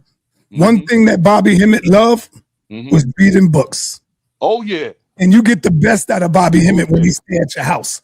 So when I see Brother Shabazz letting Bobby stay with him, I was like, oh shit, I got to bring Bobby up. Hell with putting him in the hotel. Your ass gonna stay here, Bobby. I'm pulling out the couch. Yo, me and Bobby would stay up. You get the best out of 48 him. hours. Yeah. And we would argue and talk shit and debate. Right. And we would eat all night long. I remember, oh man, Bobby can eat. Bobby can, you know, Rich, he told me, he said your wife made all this damn food. He called me from the house. That ate so good. He said, Shabazz, you should see this damn spread. I said, I know, they're gonna take care of you. He loved that, man. We used to eat at my house, go to my mother's house and eat. My mother loved him. You know, Bobby's good. And for the record, Bobby's all right. He's doing well. He just wants to stay out of the public eye. And I respect that. Brother Rich, play the video. Got to take it to the street. Okay. You got to come in with Bobby. Speaking of Bobby, this gonna be a good throwback, y'all. This gonna be a good one, y'all. Let's go. The form of the mind control is still going on. So that's what this is about. You see what I'm saying? This is what this is about. It's just like they tearing down my. Sonetta, give the people some context. So this is in front of your what? Where is this at? Yeah, this is right in front of the mark where I be at, where I set my table up. And I was about to close, but I said, damn, Bobby coming over. This is the day I let him stay at my house a few times. He come, I let him come through here and start talking to the people, bring them out to the people, let them know we got something going on for tomorrow. And then they will come out. So this is in Harlem, New York. The day before. Sorry, this is a brand new people. This is in Harlem, New York. A day before a big lecture. Sonetta used to sell DVDs outside at this location in Harlem, New York. And Bobby came and visited his outside store. Sonetta was a street vendor. So Bobby Hemmett came and visited him and spoke outside, just to give y'all some context right here. Michael Jackson. But PBS last week ran a special called Elvis Forever in the middle of Black History Month. In the middle of Black History Month. Elvis Forever. See what I'm saying? So they know what they're doing psychologically. If they can get the minds of the people, they don't have to worry about no other shit like that. So this is psychological stuff. Back to the science, it's the same thing. If you always seeing him coming up with these answers, you think that it's synonymous to him. You know what I'm saying? You think that it's synonymous to him. I remember back in the 70s listening to some big band music and was liking it and was ashamed of liking it because I thought it was white. And I didn't know that Duke Ellington, you see what I'm saying, Count Basie, Fletcher Henderson and all those created this shit. You see, but if they can take it away from you, you don't know. That's what they're doing now. Jazz now is a white format. They got 37 new jazz women singers out, and all of them are white. So, 20 years from now, you're gonna think that the jazz singer was fundamentally white. That's the way they can take these things from you. You see them? That's the way they can take. They can take these things from you. They do it all the time. They got a street down in Philadelphia called the main street in Philly. It's real popular. Side where there ain't no water. If you go to like Amityville, Huntington, and little places where they do have black people, and made way for this down at first. In the 80s, they had a real hard time. It was just a form. Hey, that's good, Rich. I want y'all to know that all of these videos will be uploaded on my channel because they too long. So I'm gonna throw up some of the classics, Rich.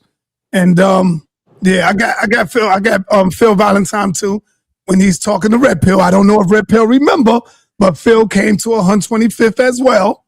And you remember that, Red Pill? Throw that up. I am. We're gonna play it before the night is ends. Let me add this real quick, Rich. Yes, sir. Yes, sir. You got that. Last year, 2 years ago, yes, sir, you gave one of the greatest events that the conscious community has ever seen. Yeah. I was at one of the original gathering of the masters with Khalid Muhammad, and Bobby was going at it. And that's one of my questions. That's one of my questions. But go ahead, Doc. But go ahead. Right? I was there in the flesh. Yeah. You had Dr. Africa, Conscious Rasta, Henry D. Bernardo, Leola Africa. That's right. All of the masters. Yes, sir. And they were there, and it was really about the masters. They were the teachers, but Phil would always say the real masters are the students, the ones who are here gaining this lesson. Your gathering of the masters was so powerful because it was honoring all that we had been through over the last 30 years. And I know I told you before, I wrote it in my book, how magical that event was. And to be a vendor and get more love than some of the speakers were. Your vendors were more famous and more iconic than the people on the stage. And so many people came up to me and they just kept saying, thank you. Thank you. Thank you for what you and your son do on your podcast. Thank you for doing this. And we were at a point where, we get a little driving now and then. It reinvigorated our purpose because people all over the world, thanks to Shabazz and Sonetta, people forget these VHS tapes were going all over the world. It was like being a platinum artist. And if we didn't stamp you, you couldn't get on. Shout out to Brother Chris for, I can say it now, he's retired, smuggling some workout of A.A. Rashid, his teaching, and allowing us to prep the people for when he came home. He came home and hit the stage and was out of here. But this Gathering of the Masters event, brother, was the most amazing event I had ever attended in my adult life. Thank you. And I want to thank you for it. When I saw that, hey, Black Dot, when I saw that, I was like, damn, pass the torch. That's right. Hey, yo, Rick. Yo, let me say this. Damn, I was let me say this. When A.A. Rashid first came home, he did his first lecture in my store. All right. Yeah. Hey, Rich. That's when he did his first lecture in the store. You did your thing in Atlanta. We're going to do another one in New York at LIU, man. We got to. All we right. got to. And I got more spaces at LIU that a lot of people. That'll be fire. Yo. Fun fact. Let me tell y'all a fun fact. Fun fact. When A.A. Rashid first came home, and me and A.A., that's my brother. He oh man, I'm talking about you got friends. That's my brother. We talk. We know, like, we brothers. Let me just put it that way. We brothers. And when he first came home, me and A.A. almost got into a fight. Then this is why I'm talking about conflict resolution and the importance of it. A.A. Me and A.A. had a conversation about me selling his videos. I forgot exactly what it was about. I don't know if it was I was selling it or maybe I wasn't and he wanted me to sell it. I forgot exactly what it was, but we almost got into it. And I remember I didn't back down and he was like, yo, I fucks with you. It was like, yo, I fucks with you. He ain't doing that Brooklyn shit. He was like, yo, I just came home. It was like, yo, I just came home. I remember I just decided to act crazy that day. And I'm like, you know what I'm saying? And it was like, yo, I fucks with you. And me and him, we've been cool ever since that day. And shout out to AA, man. Like I said, the conflict resolution, you go through so much in the business world or doing business with folks that's your friends or folks that's your family. And it's important for us to figure out how to work with each other. And if things don't go the right way the first time, it's not the end of the world. And like Sonetta said, if you don't cross that line, you don't talk about my mama. This line's for me. You don't talk about my mama or my children. They shit like that. Don't bring my girl into the equation. Then we could continue to do business. Anything else, nigga, you call me a bitch ass nigga, or all of that, I'll let it fly. But yeah, conflict resolution is important. I'm glad me and A.A. Rashid was able to get past, and this was very early. This was like as soon as he came home, because he's from Brooklyn. So he wanted to like run that, he was like, like, yo, what's good? This is my DVD, you know what I'm saying? So shout out to my brother. He just sent me he wrote a PDF for me, an ebook for me on tobacco. So shout out to that brother right there. People sleep on A.A. Rashid. That's a mad feature right there, boy. If you sit down and just listen to him. And let me go in this direction. I told A.A. Rashid the last time he was on here, and I told A.A. Rashid he's a genius, right? And I said, yo, you a genius. You remind me of Kanye West. And I feel as though and I'm not trying to come at the brother A.A. Rashid, but mental stability has been an issue with a lot of people. Not with A.A. as much as other people, but I feel as though A.A., he be on some shit sometime, and he know that, and he's like, yo, Rich, whatever. Like, he's so unapologetic about who he is, and I love that, and that's why Red Pill said earlier he was able to get the youth within the movement. But I want to ask y'all, what advice would you give about mental stability? Because a lot of our geniuses are crazy. A lot of our geniuses have gone to the other spectrum. They have taken things that have taken them places. They just don't give a fuck about the police or the world or life. That's why they're able to be so revolutionary. When you find somebody that anybody that obeys every rule, stay away from that nigga. If you obey every rule society makes, there was once a rule that there used to be slaves. That means that you would obey that rule as well. That means anything the government tells you, you will do. COVID, whatever. So when I see people that's a little bit off the, whatever, it's like, okay, I could deal with this. I could deal with that or whatever. But what advice would you give to family to not go too far off in terms of mental stability in a world where normalness is the real crazy? To be obedient to the system, to pay pedophiles tax money, to do everything to get your child the Jabberwocky. That's crazy. So we're trying to be normal in a world that's crazy. So the crazy people. But what advice would you give to brothers? What advice would you give to brothers that for mental stability in a world that we live in, considering everything I just said? Know the ledge. Go ahead, Red. Know the ledge. Don't fall off. You know what I mean? Let go, but don't get lost. Always have a way to come back home. Have some type of foundation. You have to be able to land back into reality and whatnot. So many people have gone the route of 730 and whatnot. They've gone the route of getting that juice. They've gone the route of getting behavior modification, meaning that you could get put into a mental institution, and then they could put you on this type of medicine like Thorazine and whatnot, and they could start messing with your mind through lobotomies and things of that nature, like they did to Huey P. And then you can't necessarily come back from that. Similar to what they did with Kanye, hit him with the monkey juice. So you don't want to have outbursts and get a 730 evaluation. You don't want to put yourself out there by being very loud in public, by being aggressive, lashing out. There's phases in consciousness where people get upset, and they get angry and whatnot. But you can't be like the guy in the airport asking people, why y'all not upset about the Epstein files? Don't wear that on your sleeves. Don't allow it. I ain't even mad at homie. Huh? I ain't even mad at homie, man. Yeah, I'm not either.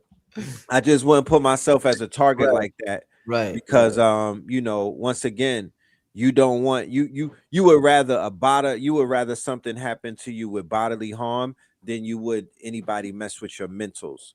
You don't want your mentals messed with. Right. You don't want your mentals to be you don't want no type of psychotropics, no type of chemicals, none of that. You know what I mean? So I would say, like Rich was saying, normal is the new unnormal. And find your tribe, right? So you could be as crazy as you want to be amongst your tribe. And I think that's excellently said. And I started this conversation by saying, coming up in the conscious community was like going to Marvel Universe. And so you had Azariah, Dr. Strange, you had Phil, a metaphysician, you had a master occultist in Bobby Hammett, you had a Kabbalist, and the list goes on and on, Sister Myra. It was so much that your brain, I would go home and stare at the ceiling for hours at a time, because everything I thought I knew I didn't know anything. And so therefore, I've seen people, I've been in this for 30 years. I've seen people take the information so literal that they run out into the world wanting to share this information in a world that isn't, like Rich said, that's not normal. They crazy ones. And it can drive you crazy because people are not as receptive as you think they should be to this information. So the key to it, Rich, is you got to stay anchored in some bullshit. You got to keep the bullshit, everyday life, where it needs to be. Like Bobby said, don't take yourself too serious. Whatever your thing is that you into, but know and understand you are in this, but you're not of it. And because you're able to understand that, a lot of brothers and sisters couldn't. They took the manuals, the manifestos, literally, and they ran out into the world trying to teach sleep people information that was so awakening that it drove them crazy. And the niggas is going to continue to nigger on and on and on. And so don't take yourself so serious. Anchor yourself in some earthly bound shit. That's bullshit. Just so you can have a reference point, but know that your ability to mentally extend beyond all that is the only true superpower that you have. You know what I mean? And so that's how I would go about that. That's what's been working for me over 30 years or so. All right, let's take it to the streets once again, Rich. I want to show when Red Pill and Blue Pill was just young bucks out there. They were young bucks. Before you play that, I got a real life questions for you, brother. Real, like I said, you play such a huge. Strictly, can I ask you that real quick, sir? Ask me what? Question. I want to ask you a question real quick. There's so much talk before we play this. There's so much talk about, because I'm talking about mental illness. There's been one of the most biggest figures to come out of consciousness within the last decade was young Pharaoh. And a lot of people said, I'm not following the brother, but a lot of people said something happened to the brother. Some people say it's the government. Some people say his ego got the best of him. Do you think that it's something that happens with a genius like young Pharaoh where his ego gets the best of him? Or do you think the government is deliberately attacking brothers like Pharaoh, or it may be Polite, or it may be or whoever is the next Dr. Umar Johnson? Do you what do you think? Is it something that I don't like to spook stuff out. I could be wrong. I don't think it's the government trying to get to him, but I think it's the drugs that got to him. That's what I think. The sisters that he was messing with, them young girls. He even said it one time that he caught one of the sisters putting something in his drink. It's them sisters, them young girls that was out there messing with him. He even got the gun and shot up his baby mama house. Did you know that? No, I don't. He grabbed the pistol and went to his baby mama house and shot it up. Yeah, the dude is crazy. When I noticed that he was a sick mind, I brought him on my show one time, and he cursed out Jabari for no reason. Cursed him out, said, "I'm coming to get you, Saul." All this crazy. So I said, "Oh, this thing here is not wrapped too tight." So yeah, and one side of me feels sorry for him, and then I know I shouldn't, because he talked so much stuff about me when him and Seti got together. He thought he found him a gym, and then he started trashing my name, trashing me.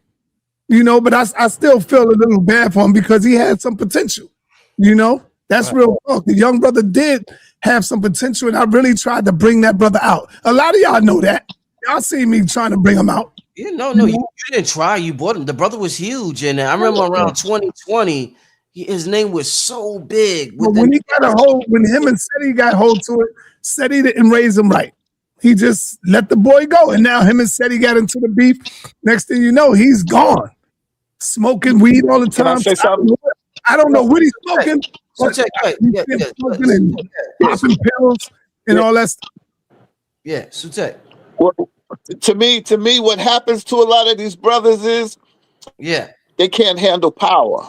They can't handle power. Yeah. Okay. Like Umar came out.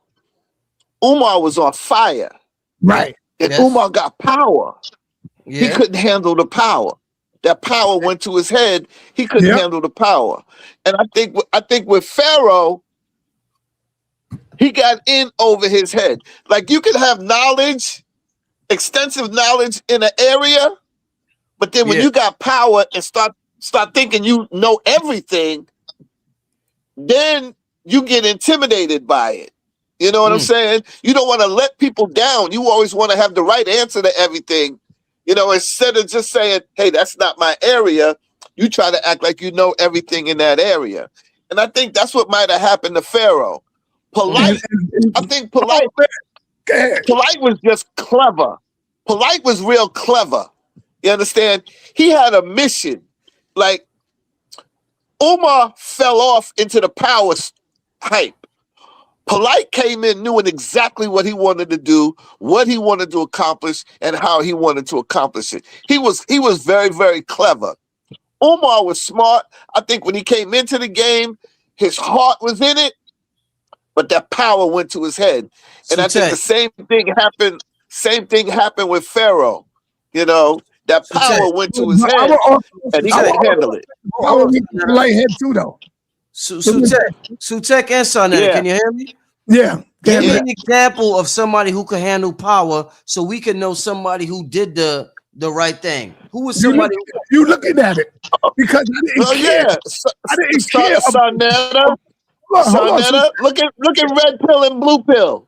Red pill and blue. Yo, I was watching the video. Red pill and blue pill had like 400 niggas climbing Stone Mountain, following them. Motherfucking blue pill had the white robe on and shit. And he's standing up there. But you don't see them brothers you don't see them bugging out. You see them bugging out, tripping. You understand what I'm saying? Look, Phil Valentine, Bobby Hemming, Professor Smalls, they all have power. They ain't trip out. Black Dot, power. You understand? You don't see them tripping out. You know, Umar couldn't handle the power. Polite was clever, and he got caught up. Power caught him up. You understand? Power caught him up. And he thought he could talk his way out of everything. He thought niggas would cover for him. You know what I'm saying? Yeah. And that's what happened with Polite. Polite could have been so much better if he was a straight arrow. Hold on. When you talk about show you someone, you looking at him. I had power, brother. I didn't care about none of that. You know how many people would call me to be on their shows? And I'm talking about huge platforms. I would call somebody else. Tariq would come in, I would call somebody else. I didn't want to go on those shows. I didn't want to do none of that. I would let other people shine. Like even today, Tazariak will tell you, he would want me to come to him on one of the shows. I'd be like, nah, brother, I'm good. I brought Tazariak to Queen's Flip. I brought Professor Smalls to Queen's Flip. I didn't care. I went first, right? Because Queen's Flip wanted to interview me. So I went first, and then he called me up again, and I said, you know what? I want to bring somebody else through. I brought in Tazariak, and then I brought in Professor James Smalls. They'll tell you, my people here tell you, I was always allowing other people to shine. I didn't care about that. Yo, that's why you had me moderate all your debates. That's right. That's right. Yep. You know, you had me. You know, yo, T, you know, Sutek, moderate this for me. Mm-hmm. You know? So let's go. I would like to add on that. I like what Red Pill said about having a healthy foundation, a strong foundation is important. But you know, I practice something. I meditate. I facilitate meditation for people. You see, and I think that this is it too. You see that on my shirt? That's balance. That's balance and harmony. And I think we should all take the time to give self-care for ourselves and it's very important to cultivate and keep ourselves healthy, physically, mentally, and spiritually, man. Because this thing is not no joke, man. I've seen greater people than us get taken out of here, man. You know how many people clock out or punch out on drugs, on mental health things, on suicide, on murder, or homicide. The jails is full up of people, man, that just it's clocked out, man. And some brilliant geniuses, man. Geniuses. So, you know, self-care, take moment in time to take care of ourselves, man. It sounds slow, it sounds old, but it's real. You know, I'm getting ready to help a sister celebrate her 100th birthday, man. You know, and she's a pillar in the Bed-Stuy community. You know what I'm saying? It's like all that, a lot of stuff is not important, man. What's really important is, you know, being good to yourself, good to your people, man. You know, that's important, man. Those things will keep you here, keep you strong, man. I'm into martial arts, and I'm into just cultivating and elevating myself, and that's it, man. And I think that's what saved me. I had been around a lot of situations. I used to be Eddie Murphy's bodyguard. I was Denzel Washington's bodyguard. I had opportunities to travel the world and all this crazy stuff, man. I've had a storied life, man. And y'all are part of that. Y'all are so great, man. Y'all brothers and the sisters out there. There's nobody greater than us, man. You know, the Eye Opener production and Sarnetta, we were two different.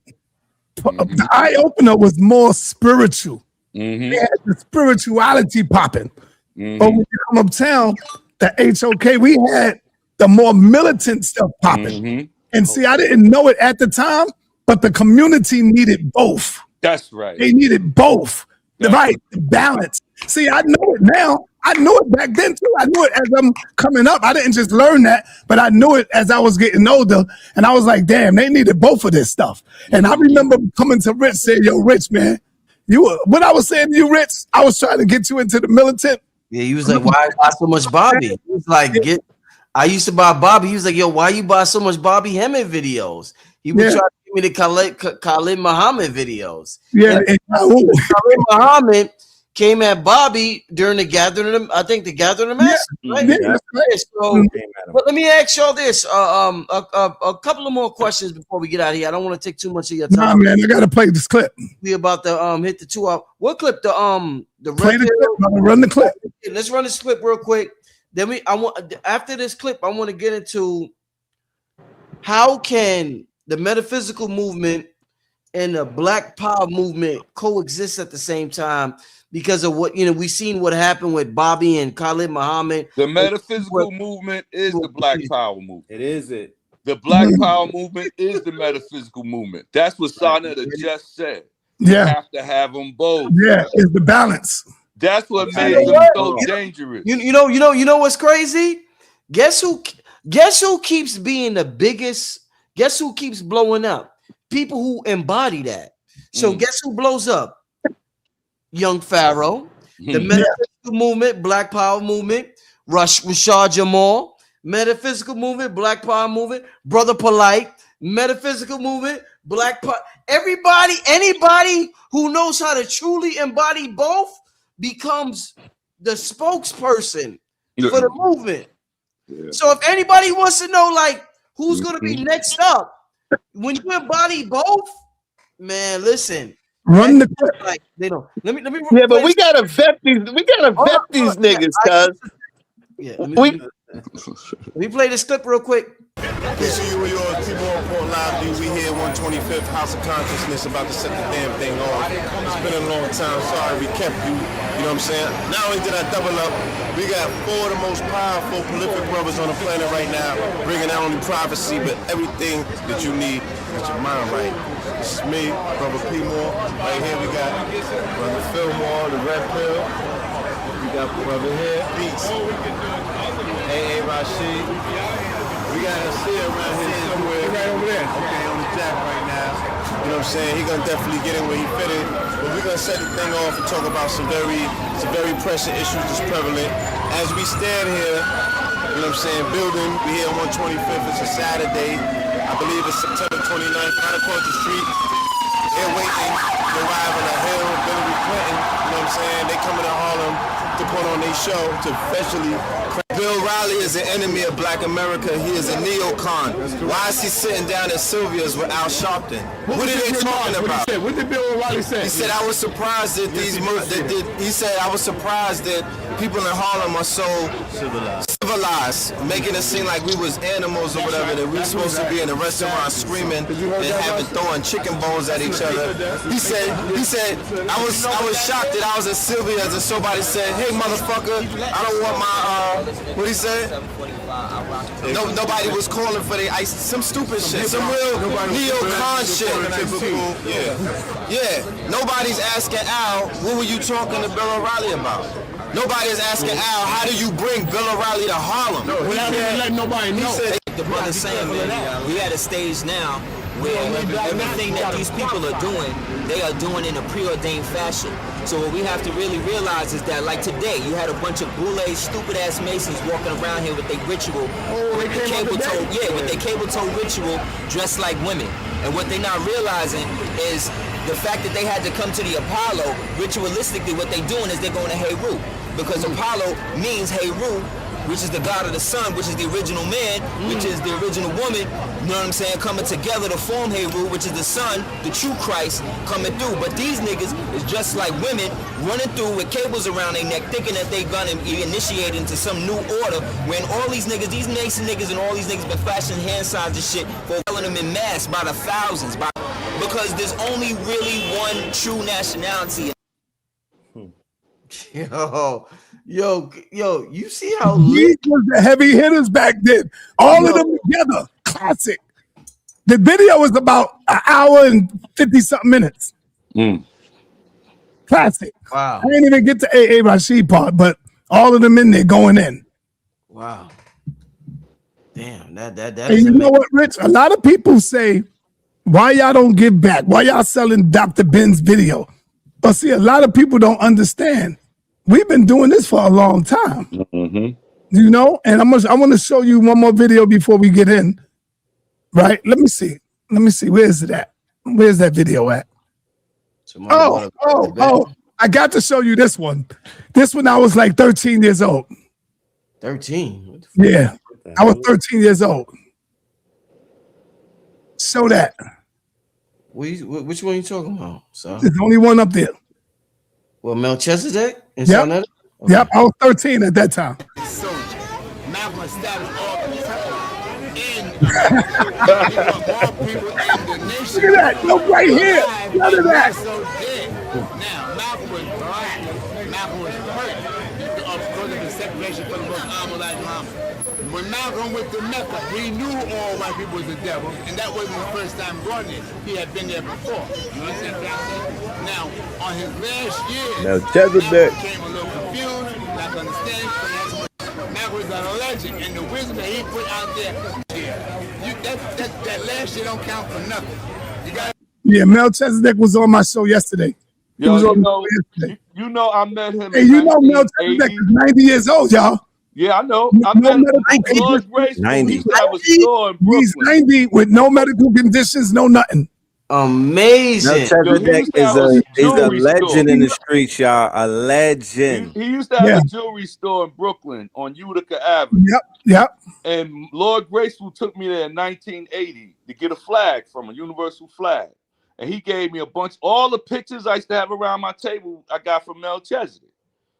And he had his store was crazy, but he had me quote 120 lessons in front of him in 1980 just to get a flag. I know Melchizedek for years, man. Years. Yeah. Hey, and you know what? A lot of people say, well, why don't y'all give back? Well, here's a video that I put up. Brother Rich called me one day and he said, yo, Sarnetta, do you know where Dr. Ben live at? Mm-hmm. I said, yeah. Oh, you got that footage? You got that? Oh, I remember that. Yeah, I know where Dr. Ben live at. Why? What's up? He said, yo, I want to give him a donation. And so I was like, oh, shit, bet. Let's do that. And so I joined Brother Rich in giving Dr. Ben a donation. Play the video, Rich. I got the footage, man. I was like 20. Yo, sir. We did 2 fundraisers for Dr. Ben. Of course. We did 2 fundraisers. Yep. We did 2 fundraisers for Dr. Ben. We had Gil Noble. We had all the scholars come out at School 12. I remember that. Hit the video, Rich. This is 20. I want y'all to. This is 20-year-old Rich, y'all. You went viral too. That was that might be your first viral video, Rich. Guys, look at the Pele, the Fendi, Pele, my and boy the Fendi, and the Fendi hat. A donation? To who, man? Who's worthy of a donation, brother? A lot of our teachers are worthy of a donation, but if there's one that stands out the most, it's Dr. Ben, you know. So okay, that's peace. That's peace. Deserved, you know. We got Brother Rich, a youth out there, would like to give back to our people. This 20-year-old Rich, y'all. My name is Brother Sarnetta. I'm 20 years old. House of Consciousness. It's 20 years ago, man. Yeah. So showing you that yes, we did give back. In the Every Pele time Pele. Professor Smalls come on my show, I give back. I give them stuff, all of them. Yo, this 20-year-old rich, yo. Wow. Dr. Ben. Pleasure. Oh, okay. Hey, hold on. But I gave him the money right there. What are we No, doing? no, you didn't. Okay, I don't know what's going on. I forget. No, first he don't know who you are, so he gotta look at you and see what's going on, and then he opened the door and let us in. Yeah, I don't remember what's. He opened the door when we start pulling money out.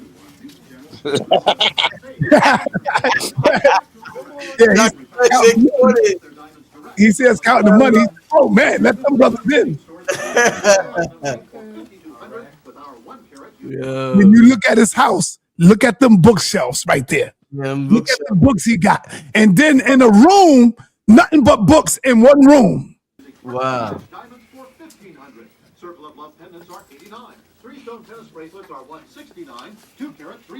I never count that money. That's our netter money. You got this for a while, son. Oh man. You see, I got on my militant gear, the red, black, and green hat with the Panther. Yeah. Damn, yo, I ain't seen this in a minute. Give you a donation, sir. And now I get the camera because I want Rich to shine. You are I one don't of let Rich our see this. esteemed scholars, and we love you. We love the work Dang, that you have y'all. done for the people. If it was I had not no for idea you what and Dr. this John was. Henry Clark, none of us really wouldn't know about Egypt today. You know, or Africa. Prescription drug coverage at no additional premium. Dental, vision. And that's the youth. This is the youth. See, so he appreciates your work. How much you hitting with, Rich? That's on 125th Street that have your picture hanging up. Remember when you came by? And I showed you the picture? It was at least 500-600. It's hundreds. Yeah. Big face, I know huh? it's hundreds. Big face, hundred. They got big face hundreds, nigga. Prophecy. I've been big face hundreds, y'all. Oh shit. Yo. What you had to say for the brother? This is a nice house, beautiful house here. I'm 20 years All old. the books you got. Yeah. Wow. Get some books on. Huh? Oh, another room with books, huh? Wow. He's throwing us a book in the room with all the books. Ancient. Right. Look at them books. Oh my God. And believe me, he read every last one of them. Here's the books. Dr. Ben doing his work. You know Dr. Ben was a Jew, right? You feel like? You feel alright? But I don't really know if he's pulled it or not. Much better? Yeah. I was only king. I actually never got grasped emergency brake. 3 other vehicles ahead of me had spun out of the exact same spot that I spoke with afterwards. They were all trying I don't understand, Mr. Span. Oh man, I'm glad I had the opportunity to do this. Wow. Yeah, Stop. no doubt. You know, I go into the archive, I go into the war chest. He was driving with suspended lights. This is our elder right here. We love him for the work that he has done. He has definitely changed my life. You know, all I knew about was Islam until I got exposed to the teachings of Dr. Ben, dealing with ancient Egypt, Christianity, and Judaism. There's no one else in the world that can break it down the way Dr. Ben breaks it down. Smoking marijuana. She Yeah, gave that- the car to That's somebody true, who was that's given a true. field And- sobriety test. I'm one of the younger generations coming up in the game. And I just, the point of me coming here and donating to Dr. Ben is to let him know that his work is. I should have turned it up. I ain't know it was this low. Excuse me? He asked you, did you see Aswa Crazy? That was his son. Yeah. What, He the Soul thought Brothers? Aswa Crazy. He supposed to be coming soon.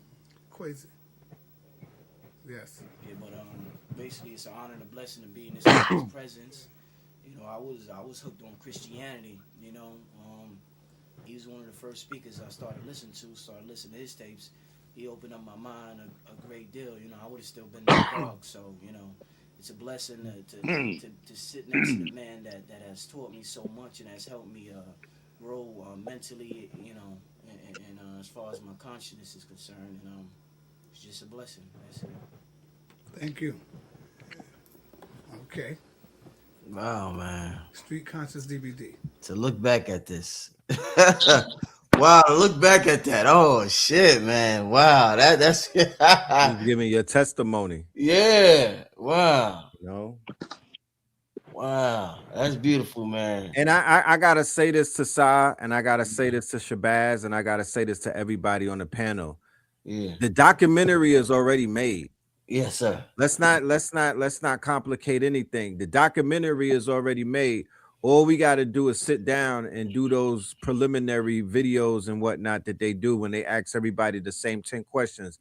The documentary is in the archives, but every single time that a Azazel makes transition, that a Sekou makes transition, that a Baba Heru Samaj makes transition, when all of these libraries are burning to the ground, a piece of me goes with it. You know what I mean? Please, if y'all care anything about your brother, the pillars, right? Let's tell this story. That's what I'm pleading with y'all with.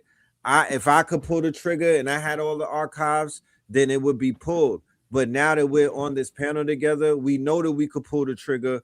We know that we got the ephemera. We have all of the collectibles and whatnot.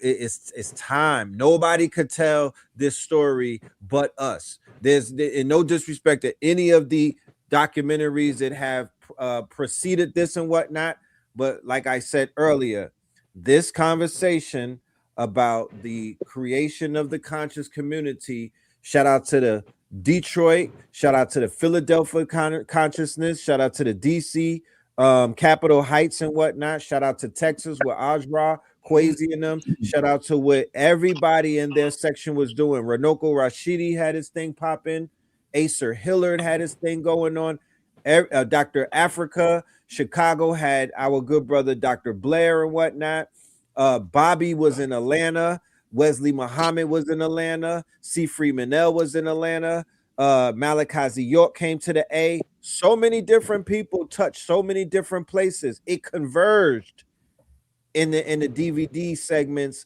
in the distribution center of Harlem and UCLA, the University of the corner of Lexington Avenue. But that's not to take anything away from the contributions. Dr. Francis Cress Wilson out of the DMV area and whatnot, Dr. Baruch and whatnot. There's so many names. But we were receiving their information through books, right? Because before the DVDs, it were the authors. We had a whole renaissance of authors, hundreds of titles. Then we had the collegiate revolution, City College, Dr. Ben, Dr. Clark, Leonard Jeffries, Dr. Felder. All of them were teaching the collegiate lesson. Stokely, Steve Coakley and whatnot, Brother Daoud. These are legends, and we have to tell the story in a chronological order and whatnot properly. So many people have made transitions that they face the danger of never being mentioned. So it is our duty to resurrect these, because they gave a wealth of what. Remember Sister Myra, who they took all of her paperwork, the Moorish Sister Myra, the other Sister Myra, the other Sister Myra with with all of the where she had the keys, absolutely, to unlock a lot of things. She makes transition. Then I've seen people's work get pillaged in these underground networks and whatnot. I've seen people get erased and whatnot. Remember Uriel Bay? Oh. Indeed. You know, so we definitely read. I'm glad you. We're definitely listen. I'm definitely going to talk to all the gentlemen on this panel and everybody else about. There's so many other people about creating a documentary, and I think that there's something with all the technology that's available right now. And right now, for me, it has nothing to do with money. It's just about preserving the rich history. So there's absolutely no ego involved with me at all in this documentary filming, and I'm gonna be talking to all of y'all, and we're gonna see how we're gonna make it happen. You know what I'm saying? But we definitely gonna make it happen. So right. I'm definitely gonna be talking to y'all. I'm sorry, Rich. I don't mean to. Please, can I add on some name of the mothers, the divine feminine, indeed, Sister Suzar, Jewel Pookrum, Mama Pill, Queen of Four, right? We always had good company with the divine feminine, ladies and gentlemen. Nothing that we did was done in an all male dominated environment. It always had the blessings of the elders. It always had big mama energy, and it was always quote unquote protected.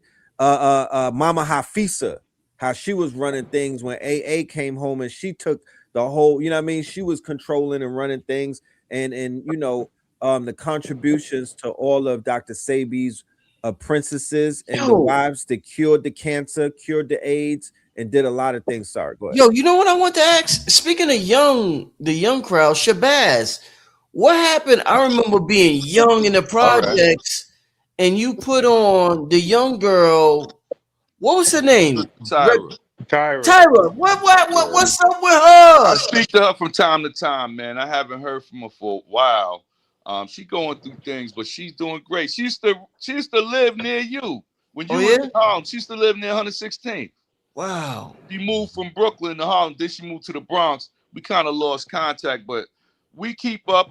She usually calls around February 14th because her and my wife share the same birthday. Yo, well, let me ask y'all, all of y'all, what's one of the main things y'all look for when it comes to putting somebody in front of your video, in front of your camera, in front of the world? Like, what did y'all look? What was your mind frame at that time period? What did y'all look for? Okay, I'm gonna start this one. There's an old saying. They used to ask Malcolm X, you know, who do you think you are to stand here? Where's your college degrees and your? He said, Malcolm used to say, my sincerity is my credential. So all it took really was for someone to be sincere that I could pick up on, and also had to have a depth of knowledge and a good way of, so it had to have knowledge, wisdom, and understand a way of expressing that knowledge. We are brilliant people, man. You could throw, like they say, you could throw a rock and hit a rapper or somebody that knows how to rhyme. You could throw, I mean, if someone gets exposed to this knowledge, they are exploding with potential to spread it. But it wasn't for, not everybody can do it. So some people have the gift, and I seem to have an eye for it. Sarnetta has an eye for it. You know, he definitely has an eye for it. We both do. And I used to bring him people, and he'll go, oh, man, that one is hot. Or he'll go, nah, I'm not feeling that one, Shabazz. I'm not feeling that one. And I would say the same. I'll be like, yo, he's all right, but nah, I'm not feeling it. But the test of time told, man, some of them are still relevant. And another person had a good eye, Brother Chris. Brother Chris had a good eye. He would tell me, say, yeah, Shabazz, yeah, I think we got a hit here. But one of them that nobody really was feeling at first was Panic. Oh man, yeah. Panic was a disruptive dude, man. Very disruptive. He stepped on toes. He had the right name, Panic. But you know, Lord Graceful was a home run straight out the gate. Panic was little Bobby Hemmett. Yes, he was. Yes, he loved Bobby Hemmett. He didn't start out like that though. He was heavily into Phil Valentine. Panic? Rudra was the little Bobby Hemmett. Yes. Yeah, it was Rudra. Yeah, Rudra came in kicking doors down. Yeah, didn't Rudra start a lot of drama? That's what I said. He came in. The Anatomy of Phil Valentine DVD. Go watch that again. Well, as a person who was there, up front and personal, Rudra just spoke his truth. So did Phil. I remember when Rudra came in. Right. I said, hell no. I gave Phil Valentine a call. I said, yo, Phil, you got to deal with this, bro. I know y'all did. Let me add this. Crazy. They all wanted to retaliate. Yeah. Let me add this. And I told them no. Yeah? Everybody. I had people, Sarnetta, you're not a chump in my eyes or nothing. I had to stop people from coming to get you, man. Yeah. I physically had to tell people no. Well, let me add this. Yeah. They wanted to do tapes massacring y'all. And I said no. And that would have led on to more and more, and it would never be resolved, man. And I'm so grateful that didn't happen, man. Absolutely. Good looking, brother. Let me add this. Yeah. It boils back to what Sutek said. Rude Rod got a piece of power. He was from St. Louis or somewhere. And when we brought him on this big stage, I think he started thinking he was on Bobby and Phil's level. And he wasn't. And I think he misspoke in a situation, just me. And that's where the ego comes in with the power, and then it set off a series of events. But he was another one who we put him on because if you hit the eye opener or the House of Consciousness stage, it's like you went platinum. And so his information was good. Yeah. Don't get me wrong. He knew his shit. But then he started mimicking behind Bobby so much. See, Bobby can get away with all of that because Bobby is Bobby, and there's nobody who gonna check Bobby. And we know Bobby and Phil. And for the record, Bobby Hemmett wanted to do a tape, a whole event, and I told him no. I told him no. That this is my family, man. That'll take us somewhere in the stratosphere.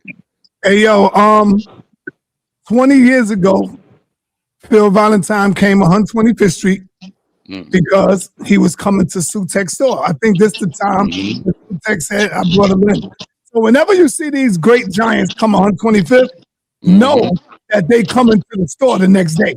So they will come out there because I bring them in. They're already in New York. So I'm like, yo, Phil, you got to come outside. We're going to be at the spot tomorrow. We got to promote. And so he would come out. And then Cynthia ended up walking up the block and started building with Dr. Nalani. And you could tell that this was 20-something years ago because Africa is working now. She's driving now. And my son Asante is working now. He's driving now. I just saw him. You're going to see my little daughter. I got the footage. I saw your son and your wife recently. Oh, Rick, you put it back, man. I had it right there. Oh, my fault. Damn, my fault. I had that. Man. Hey, Sarnetta. I just saw your son and your wife, man. Oh, word? Yeah, I said, yo, you don't remember me, right? I remember when they was babies, man. Right. Damn, Rich, you made me lose the spot, man. Let me. What did you want to play, son? I wanted to play Phil Valentine. Oh, let me see. That's what I knew I did the right thing. Oh, yeah. This right here, son? Yeah, that's it. But I had it on the spot, though. You moved it. But go ahead, play it. All right. Did you see Azariah? Did you walk up from the juice bar? No. We just came from 102.7. Oh, okay. And actually, we just came up from it's history, family.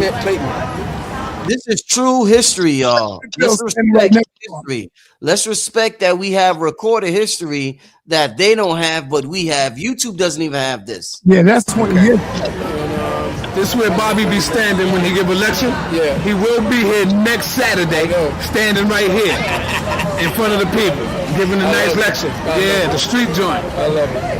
You know? Yeah. We're going to be doing it, good brother. I'm going to go there and at the same Beautiful. You got a name? Oh, Tahari. Kahari. Oh, Kahari. Beautiful. I'm over there by Phil, so I can get you on tape. You know what I mean? Well, what do you sense? What's this time? The Phil, man. You ain't speak to him? He's an energy baby because whenever I touch Africa. Look at little Africa. Wow. She's driving now, bro. Yeah. She's driving right now and she's working. She's driving and she's working. And by another year, she will have her armor's permit. Her arm permit, bro. Right. Well, you know I'm proud of my baby. Yes, sir. Proud of her.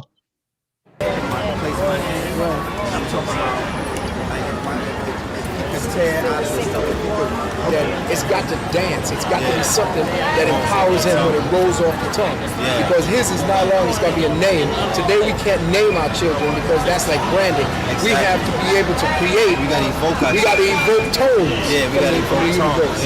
So that's what I'm going to be teaching Sunday about that. Right. So you got to hit when a child's name is Damn, Phil, how old was you at that time? You remember? Listen, I'm talking to him about naming my son, whose name Right. eventually became Amir. But I'm literally talking to Dr. Valentine about helping me name my son. He didn't have it. He wasn't even here yet.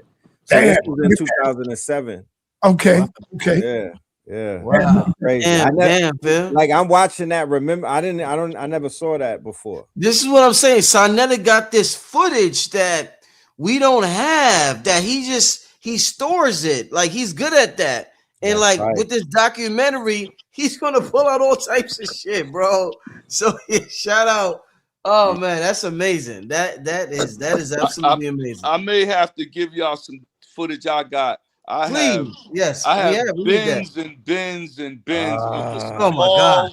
those small little tapes that we used to film on. I have those big, huge bins. I have footage of Bobby, Phil, everybody that never even saw you know tapes you on know YouTube.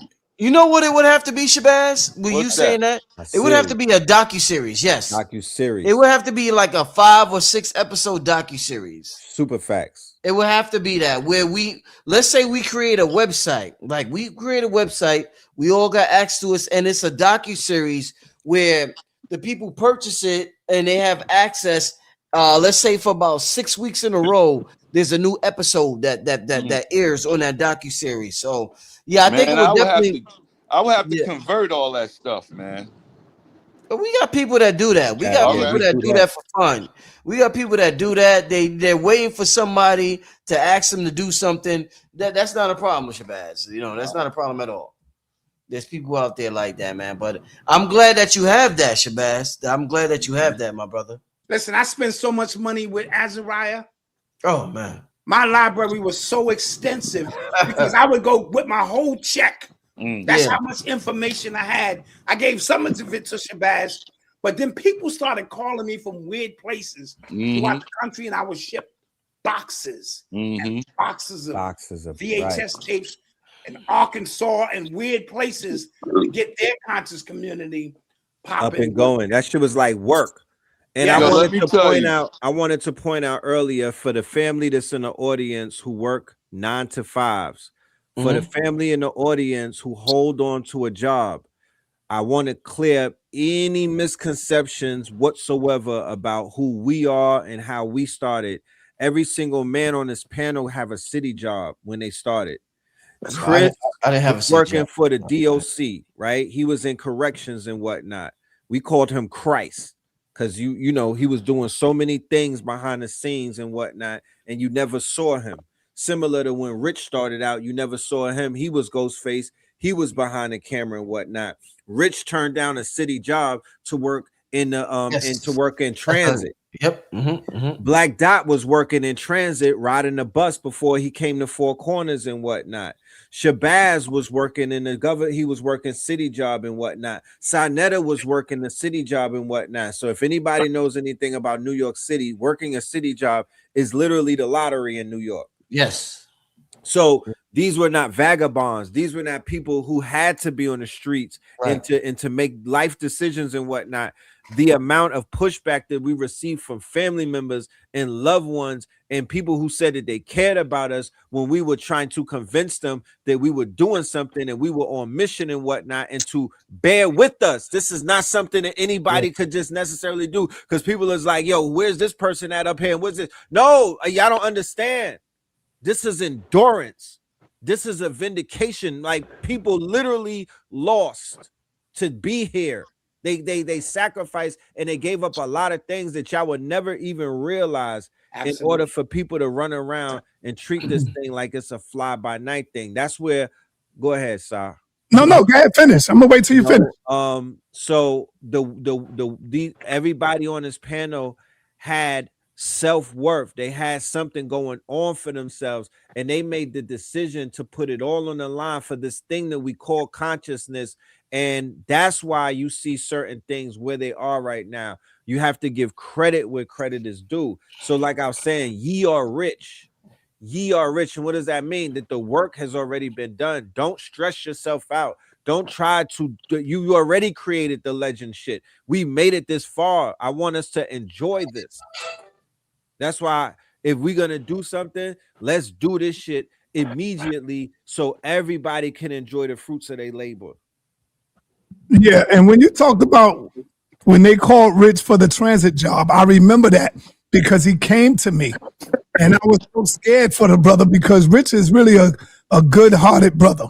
Deep down inside, he's a good person, and I knew how rough it was outside because I've been out there for a long time trying to make a living off of our people. It's really like pulling teeth sometimes, to get them to buy this, and I ain't want that for Rich. And so Rich was like, yo, Saw, they called me for transit. You remember that, Rich? I remember, yeah. I talk about it.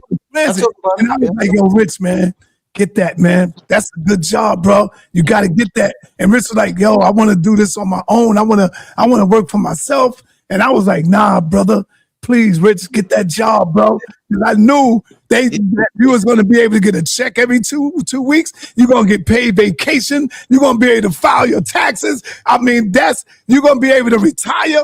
And that's what I was thinking about because I looked at my situation and I was like, nah, brother, you got to get this job. And Rich was like, nah, man, I'm going to work for myself. I was like, damn.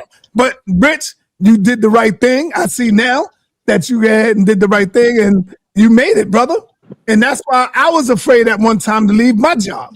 Right. And I had to city goddamn job, Sutek, and me and Christ. Hold on, real quick, Doc. Sutek will tell you, when Dr. Khalid had a movement and we had to go to Atlanta, and I was like, damn, I ended up wearing my Black Power uniform to work.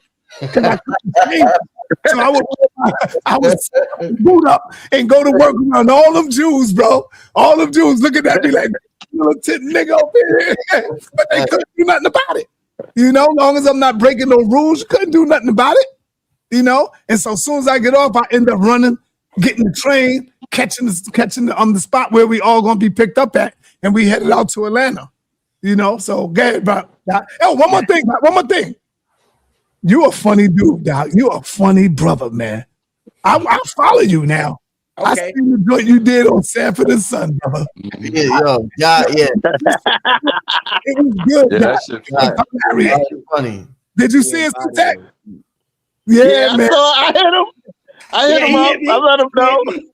Yeah, I love your videos, Doc, and I seen the other one you did too. So yeah, brother. Yeah, listen. Me and Chris was able to demonstrate that we could do both, and it's also important for people to know sometimes it's not a choice. It's a matter of how you want to construct what it is to do. Because I was getting too much money from transit. You know what I mean? But I knew what my passion and my love was. So don't look at it as one or the other. Right. I tell people now who are trying to become entrepreneurs, sometimes you could be called a partrepreneur. And there's nothing wrong with being a partrepreneur, which means you keep your job, but you follow your dreams or your vision, whatever your vision is, whatever your passion is. I love that. I love that phrase, Doc. Yes. I love that. Yes. Well, I'm gonna tell y'all something. I love it. Speaking about how big this thing is, when me and Dot and Chris used to do the lectures, people would hear my voice, but they would never see me. I was in Atlanta one time in a supermarket, and I'm talking to somebody, and they go, somebody stops it. Is your name Shabazz? And I go, yeah, I'm Shabazz. And they go, yo, I opened a production, Shabazz. I said, yeah. He says, that's what you look like. He never saw my face or nothing. I said, oh, shit. With This your guy voice. With knows your me voice. by my voice? By your voice, yeah. That was crazy. Yo, That can I was say crazy. something? Go ahead. Go ahead, brother. One time I took Loaded Lux to Atlanta. Yes. I took Loaded Lux to Atlanta to meet this brother down there. It was going to give us some music, put us in the studio. And it was dark. It was nighttime when we got to the studio. And the brother we hooked up with, there's a producer called Ill Mind. You might know him, Rich. You might have heard of him, brother named Ill Mind. Asian brother? Anyway, Asian brother? Yeah. So we walking into the studio and it's dark, and I'm talking to Lux, and the brother that we went there to meet, he goes, "Excuse me, brother, what's your name?" Damn. I didn't know whether to tell him Jack or Sutek, so I said Sutek. He said, "Oh shit, I recognize your voice." And that nigga, he ain't care about Lux no more. Me and that brother sat in the studio and talked. He ain't give a shit about Lux no more. And at this point, Lux was like the hottest thing. Right. You know what I'm saying? He ain't care about Lux no more. He recognized my voice. And from that point on, me and that brother been tight ever since. Yo, that's crazy. Let me add this real quick. That. Hold on, Si.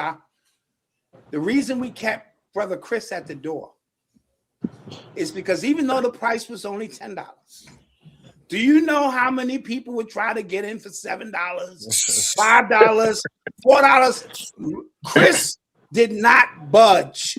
He was like, he would give you his pay that money. And so, because if I went to the door, everybody would have got in free. Everybody knew Shabazz. He'd have been like, come on in.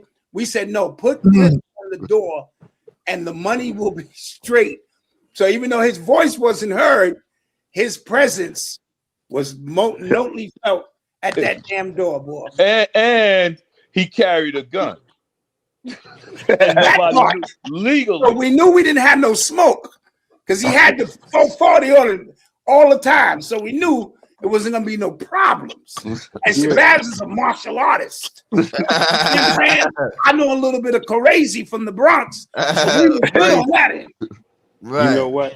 At the end of the night, that door money paid for the lecturers' honorarium. So I had to make sure that the finances were right. And like Dot and Brother Red Pill was saying earlier, we was working. We took more losses than we had wins. People don't realize that the blood, sweat, and tears and the financial losses, we had to pay out our own pockets to cover these expensive ass fees. Not only did we have to pay the honorarium, we had to pay for flights. We had to pay for hotels sometimes. We had people to don't understand that. these people from the airport. So we paid a lot of money out of our pockets. And I had to make sure that bread got to that lecturer. You know what I mean? At the end of the night. So they would come back and they would be happy. You know what I'm saying? But the people let me ask you this. Chris, let me ask you. You can hear me, Chris? Yeah, I can hear you. I remember a Jay-Z verse in H to the Izzo. He said, I'm overcharging niggas for what they did to the Cold Crush. When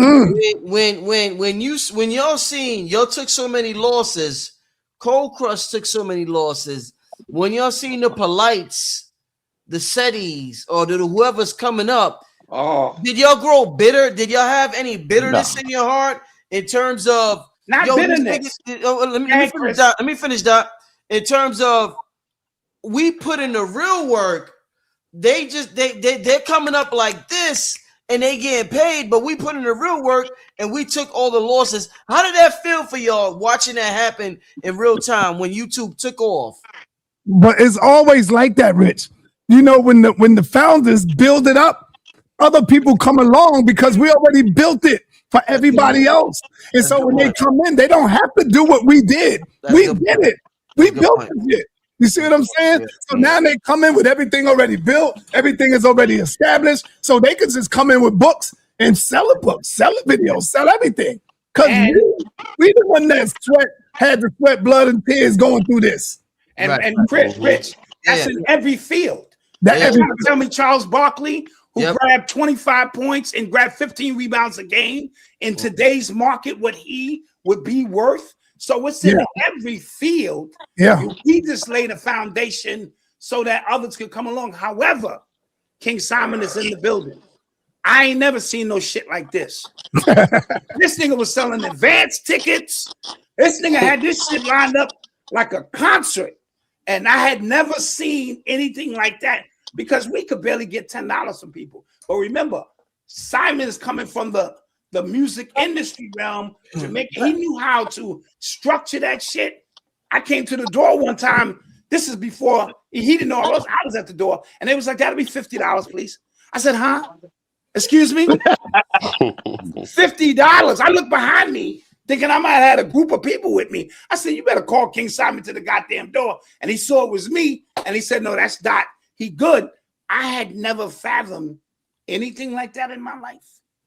You know, all those people that was that polite era. That was during the polite era. Yeah, but when I seen Brother Rich was charging $107 a ticket. I was like, damn, man, Rich told me, Hold on. That's Do not allow your man to wiggle out of this shit. The Sarah Sutek Seti debate versus Aline Bay was $40, fam. Yeah. Yeah, let's talk about it. That was 2009, fam. That was a price that nobody really never heard of before. That was the but Rich took this whole thing to a whole nother level. That was the biggest event, I would say, in the community for the 2000 lecture series. The Seti versus Aline. Nothing topped that. Right. But you see what you just said, Black Dot? You see what you just said, Black Dot, about Charles Barkley putting up these points? You see how we built it, how I built it already? And so Rich could come in now because the work is done. And Rich said, you know what? This is what I'm going to do. This is the price. I was like, damn, I was learning from my little brother Rich. I said, man, my ticket's going to be at least $50 now. I could get 50 for it, you know? But Rich, here's my last video of tonight. I need you to show it to let the people know how I've been getting it in. This is 20 years of work, how Brother Sarnetta been getting it in. Sutek out there with me. It's dope that everybody get to see everybody's personality. Y'all see how Sarnetta is, yo. This is Sarnetta. Let's play this last video. This work in over 20 years, bro. There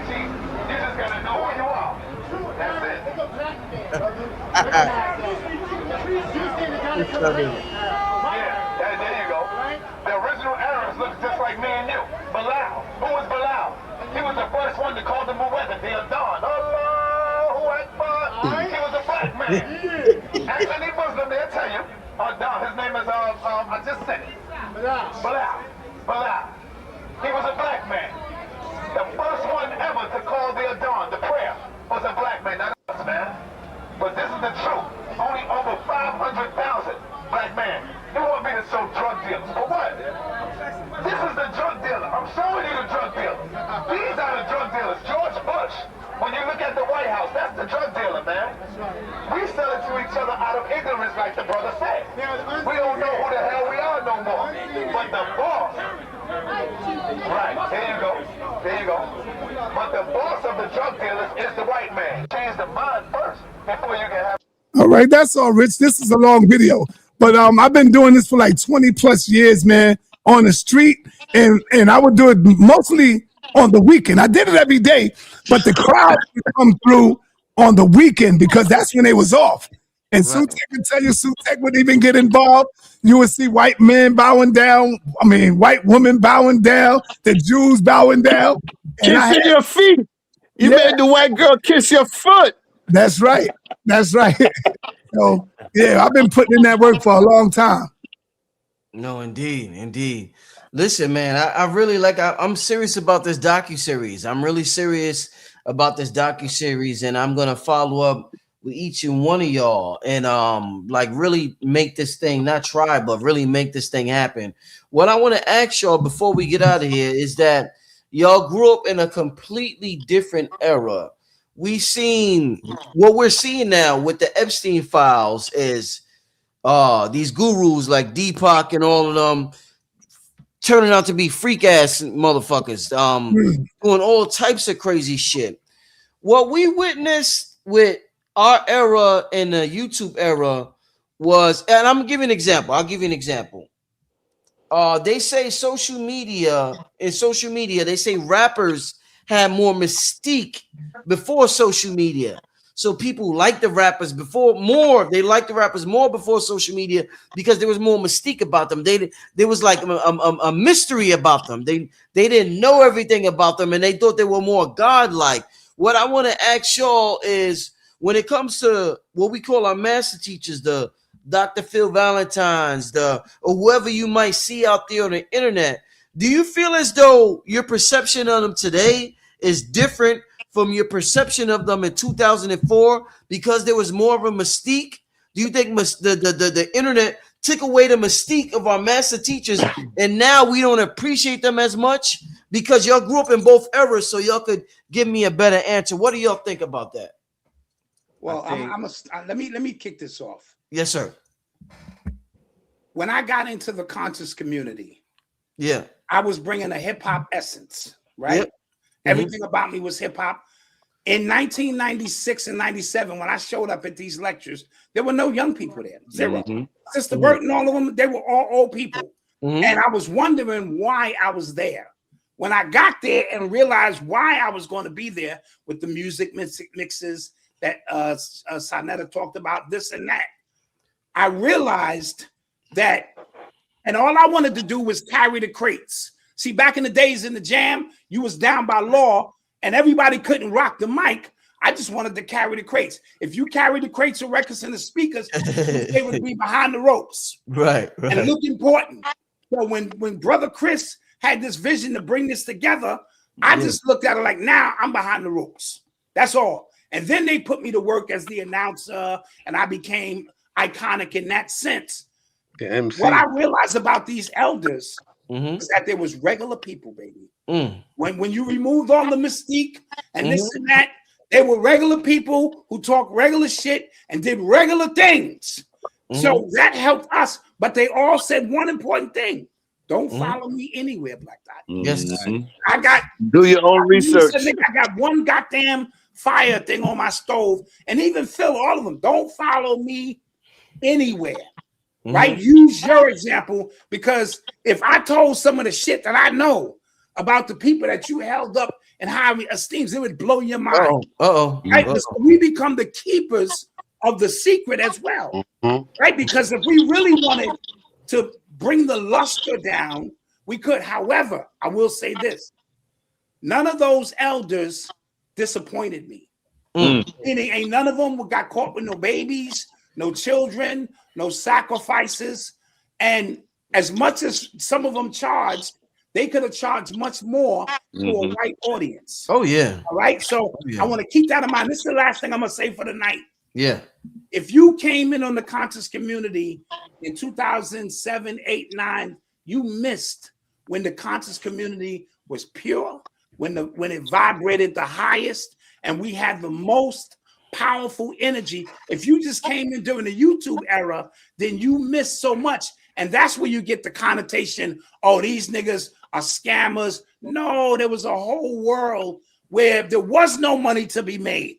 We was just in it for the information and coming together and building with each other. And that's why this docu-series is important. Because this shit should be before YouTube. And then the later on piece you can get to YouTube. But we got years and years and years of information. And I want to put that out there. This footage from Sonetta and Shabazz, man. Yeah, three eras. Pre-YouTube. YouTube and post-YouTube. Those could be those three eras that we focus on the most. Pre-YouTube. Bookstores, VHS, DVD. The change from VHS to DVD was prolific. It was monumental. It was state of the art at that time. I remember receiving a box from Blue Pill. I was living in Miami in 2003. He sent me the hip hop DVDs and a little bit of Short Eyes and whatnot. And it also had the consciousness inside of it. And I never saw a consciousness in the form of DVDs with like all of the hip hop DVDs like Sub-Zero and On the Come Up and everything. And when I went to sell those DVDs, when I went to sell the DVDs, it was the streets, the barbershops and whatnot. They were gravitating towards the information. They wanted that. They were hungry for that. So imagine fast forward 20 some odd years later, and there's more appetite. More people want this information. More people are intrigued. More people are into it. This, like I said earlier, this is the new black. This is the new black. Like, if you're not dropping science, if you're not sharing a TikTok video with somebody, then you really on some knuckle dragger shit. So I just want to, once again, you know, I'm honored to be a part of this. Like I said, Blue Pill, he plays a big part because he introduced me to this. I even remember being at Four Corners And I used to be like, what is this shit? Like, what are they talking about? Mm. You know, I was a doubting Thomas.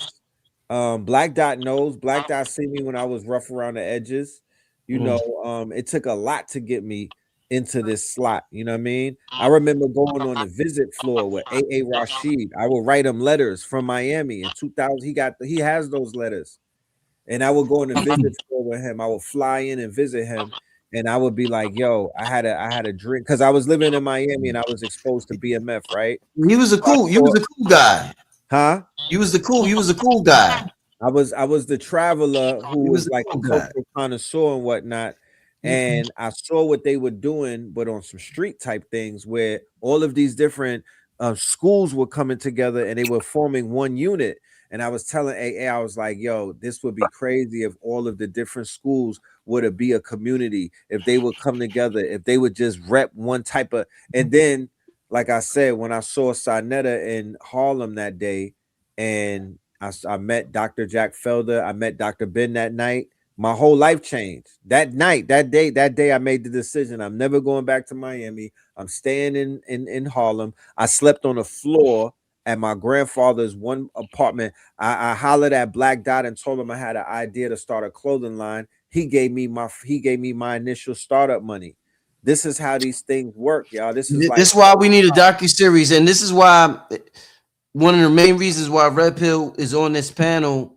He was there during the Sonetta's reign. When Sonetta had that reign, Red Pill was right by his side with the comedic shirts, and everything, like if you see Black Dot shirt, if you see all of the clothing we wear, I remember Red Pill was the first one to introduce the comedic symbols on clothing. So Red Pill plays a huge part in fashion and consciousness.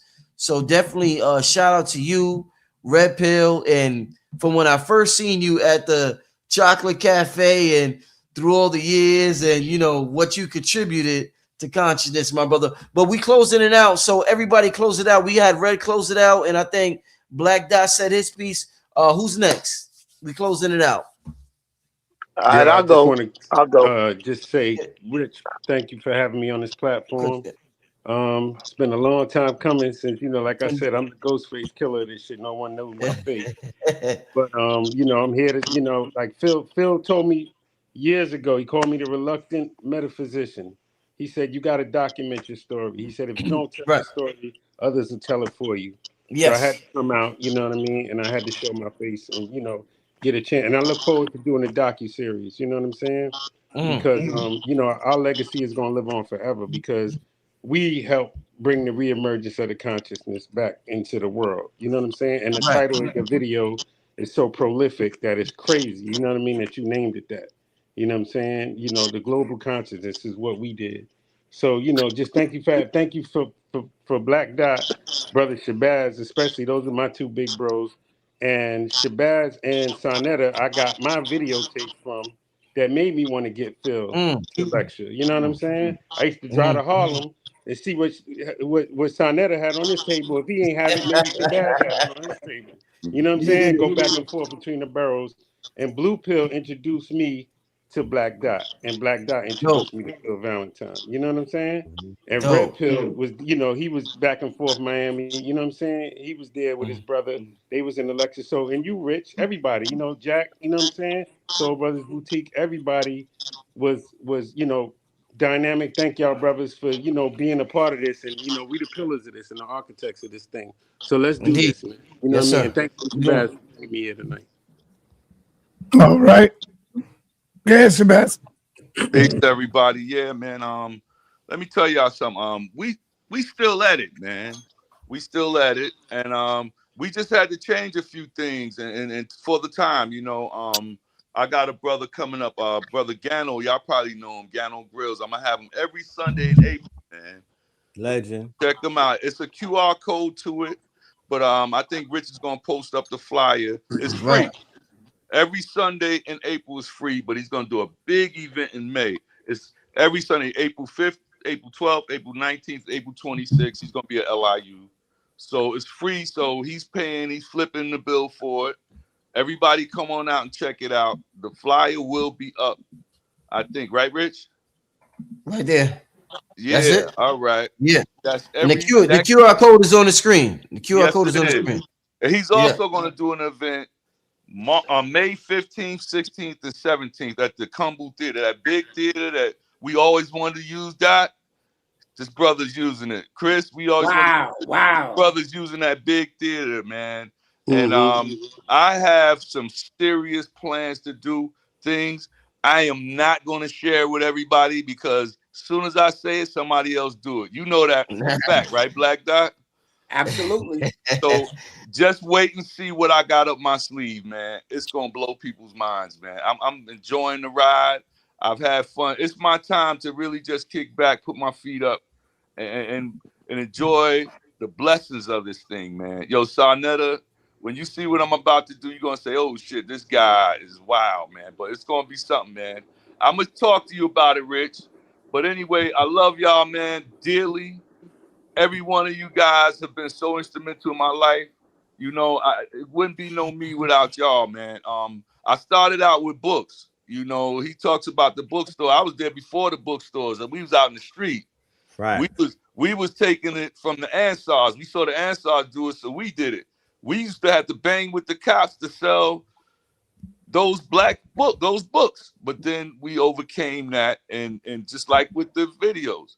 Me and Sarnetta used to call each other. These fucking police coming up here all day, man. We used to go through it, but we overcame and showed them we wasn't playing, and we got it, man. But consciousness, the conscious community, all of that, it's not perfect, man. And we're here to make it right, man, and do the right thing with it. And you know, I'm gonna tell y'all something. I may not have said it before. I love y'all dudes, man. I love this community. I love this knowledge. It has made my life better. It has made me a better person. It has shown me things about myself. They say knowledge of self. It don't mean just about some history. It's about looking deep within and uncovering who you are, spiritually, mentally, and physically, man. You know, there I go again, Sarnetta, with that spiritual shit. But that's what it is, man. I'm 61. I'll be 62 this year, Sarnetta. You're good. So I'm up there. We up there, man. We elders, man. Yes, sir. And it's not no games, man. This is real shit. I got grandchildren. My granddaughter's getting married. She told me. My other granddaughter's about to go to college. It's like a lot of shit. My granddaughter's driving, man. My granddaughter's driving. But see, check this out. I got a 2-year-old son and an 8-year-old daughter too. So you know it's deep, brother. It's deep. We will talk. I love y'all. Remember, I got brother Sri Master Gano Grills coming in LIU in April and in May. Sarnetta, you gonna have him on your show, right? Yeah. Oh, you know, he must have told you. He called me 2 weeks ago. He called me. All right. I was actually looking to ask you, but since he called you, beautiful. Yeah, he called me 2 weeks ago. Yeah, and he got a lot of love and respect for you. He's got a lot of love and respect for the community. And Rich, I had him on the street a few times. Yeah, man. Hey, Rich, thank you. And you, it's an honor to have you as my brother, man. You doing your damn thing. I'm so proud of you, man. I take credit for a lot of your success, man. I'm serious. As you should. As you should. You make me proud, man. I'm telling you. Sarnetta too. When I see Sarnetta, I go, yeah, man, that's my brother. I remember when we didn't have nothing. Yep. I remember when the World Trade Center 9/11 happened. That's when Sarnetta left his job. Mm-hmm. He was working on 14th Street. I remember that big building. Right. There you go. I remember. Right in that big ass building. Yep, that building is like 2 blocks big, man. Mm-hmm. That's actually the biggest office building in New York City, you know. And that's when Giuliani was the mayor. Yes. So, yes. And I used to work for Giuliani. Yeah. I came to Chris and Dot and Sarnetta and said, I want to leave my job. What should I do? And all 3 of y'all told me if it's what you want and need to do, do it. But if not, man, you're making a lot of money. That's a good job. I thought Shabazz was crazy at first. I'm not gonna lie. I thought you was crazy. You was making money hand over fist at Verizon, bro. Yo, they was every time I talked about leaving, they gave me more money, man. I was making about $60 an hour, man. Yeah. Beautiful. Yeah, And I left back to then, over stand 20 in the years Back cold. then too, crazy. Yeah, Yeah, and I then. left to stand in the cold with Yep. our crazy, mentally deranged brothers and sisters and help uplift fallen humanity, man. How about that? Absolutely. Spiritual Man. bank account is lit for that. Who's next? Who's next to close out? I would say shout out to everybody up here, man. Red Pill, Chris, Sutek, Black Dot, and of course you, Brother Rich. I'm proud that you even put this thing together. Thought about me, of course, and brought this all together, man. This was great seeing you, brothers. And like I said, me and Shabazz, we had our little beefs, but guess what this brother do? Because you know my health is not 100%. This brother picks up the phone, man, and calls me. Matter of fact, you called me 2 days ago. How you doing, brother Sarnetta? You all right, brother? See, so showing you, as long as we don't cross that line, we still got that love relationship. That's right. And of course, my brother Sutek is always calling me. His brother be ready to come uptown. If I don't answer the phone for about, he'll call me, and sometimes I don't feel like answering the phone. My hand be hurting me, shit be all messed up. I'll be like, I don't feel like picking up right now. And so Sutek, I picked up one day. He's like, yo, brother, I'm ready to come to New York. You good, brother? And I'd be like, yeah, I'm all right, brother. I'm all right. I'll be lying, but I'll be like, I'm all right. You know? So shout out to all of you brothers, man. I'm glad we did this. I love all you brothers, man. And we got to do this again. And brother Jazz, get that big there to bring us all in, brother. All right now. All right. Give it a nice title. Bring us all in. The reunion, the family, the real family reunion. That's what I'm saying? And let people come in and do a little 10-minute or 15-minute lecture. You know what I'm saying? Everybody come in with a nice PowerPoint and give it right back to people, bro. And guess what? It won't all be on you. We all can chip in and get it. You see what I'm saying? It won't all the finances won't be on you. That's right. All of us chip in and whatever it costs. Yeah, Let's we all do get this. it. Let's do this. I think that'll be big. The people will come out for that. Oh yeah. Oh yeah, yeah. man. All right, I'll go. Go ahead. All right. Yo, man, I am so honored to be even in the same realm with you brothers. You know what I'm saying? I am so honored, man. When Rich called me and said he wanted me, to be involved, I was like, oh shit. So I've been down here it seemed like I just moved down here yesterday, but I've been down here 11 years already. You know what I'm saying? And I ain't really been like into it like I was into it when I was in New York, But yeah, I am so honored, man. I see Black Dot doing his thing. I see Sarnetta doing his thing. And Red and Blue, man, I'm so proud of Red and Blue, man. I hit Blue the other day, man. I told him how much he inspires me to get down on the floor and do a push-up and try to do a plank. And you know what I'm saying? He inspires me, man. I had to let him know, and I love telling this story about Black Dot. You have heard it 100 times, Dot. When I first was doing the lectures in the store, and Sarnetta brought Bobby and Phil in, and them brothers would be making good points in their lectures, and then they would say, yeah, just like in the movie. And I'd be like, nigga, come on with the how you gonna go with that and then compare it to a movie? And then one time, me, Dot, and Red Pill, we was on our way to Brooklyn, and we was sitting in the chicken joint on 125th Street and Park Avenue. And Black Dot broke it down to me. He said, man, think about the movies you saw years ago and how that shit that you thought was unreal is real now. Right. Excuse me. And then I had to really sit back and think, and I'm like, damn, he right. All of that shit we saw in the movies years ago that we thought was just pure science fiction and could never happen, here that shit is happening now.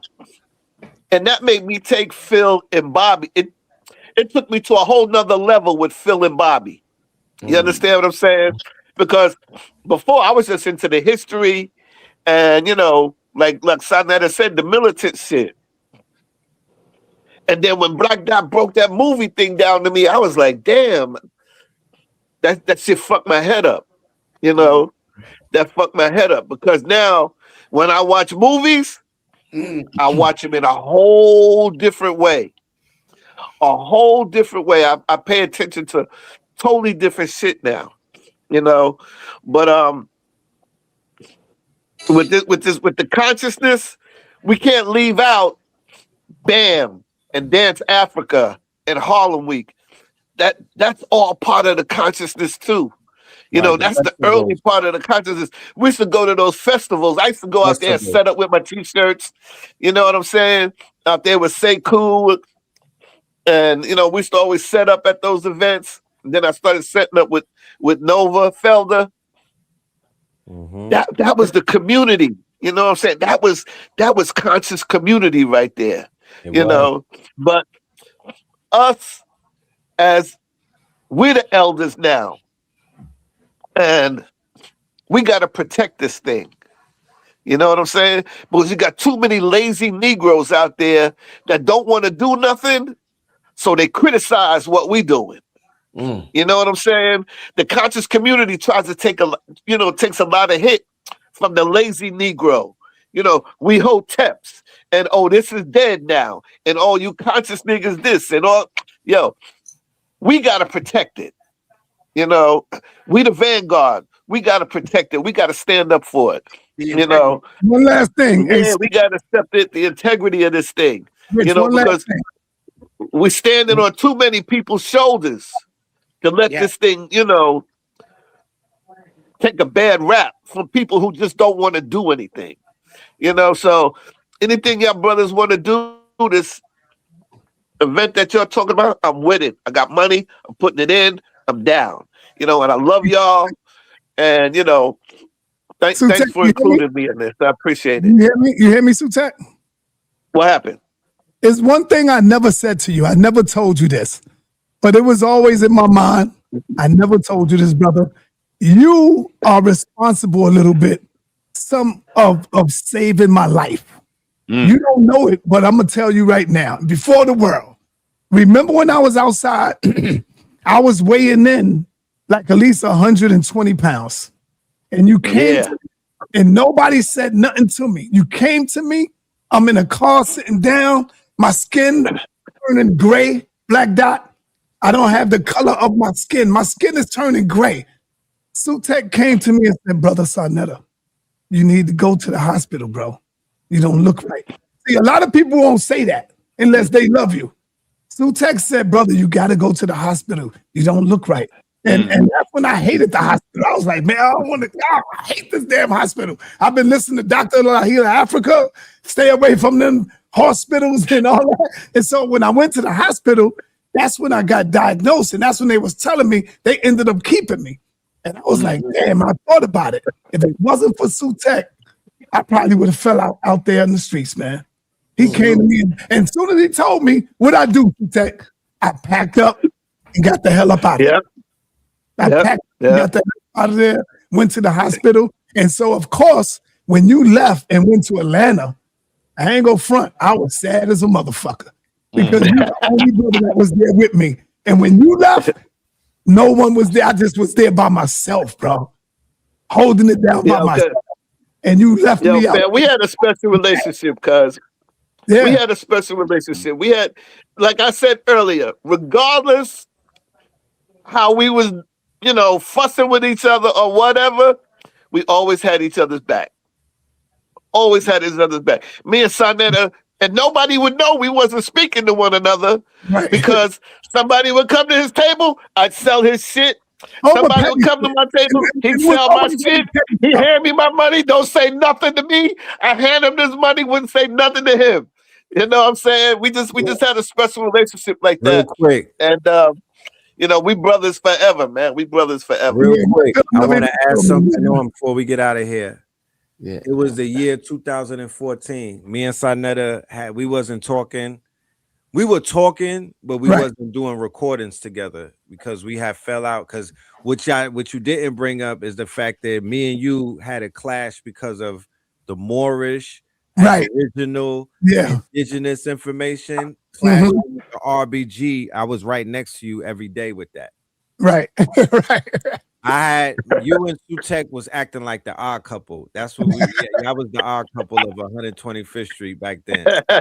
So it was in 2014, and I made an agreement with Sutek, and I said, if you and him start talking again, I'm gonna do a video with Sinetta. I'm gonna bury the hatchet.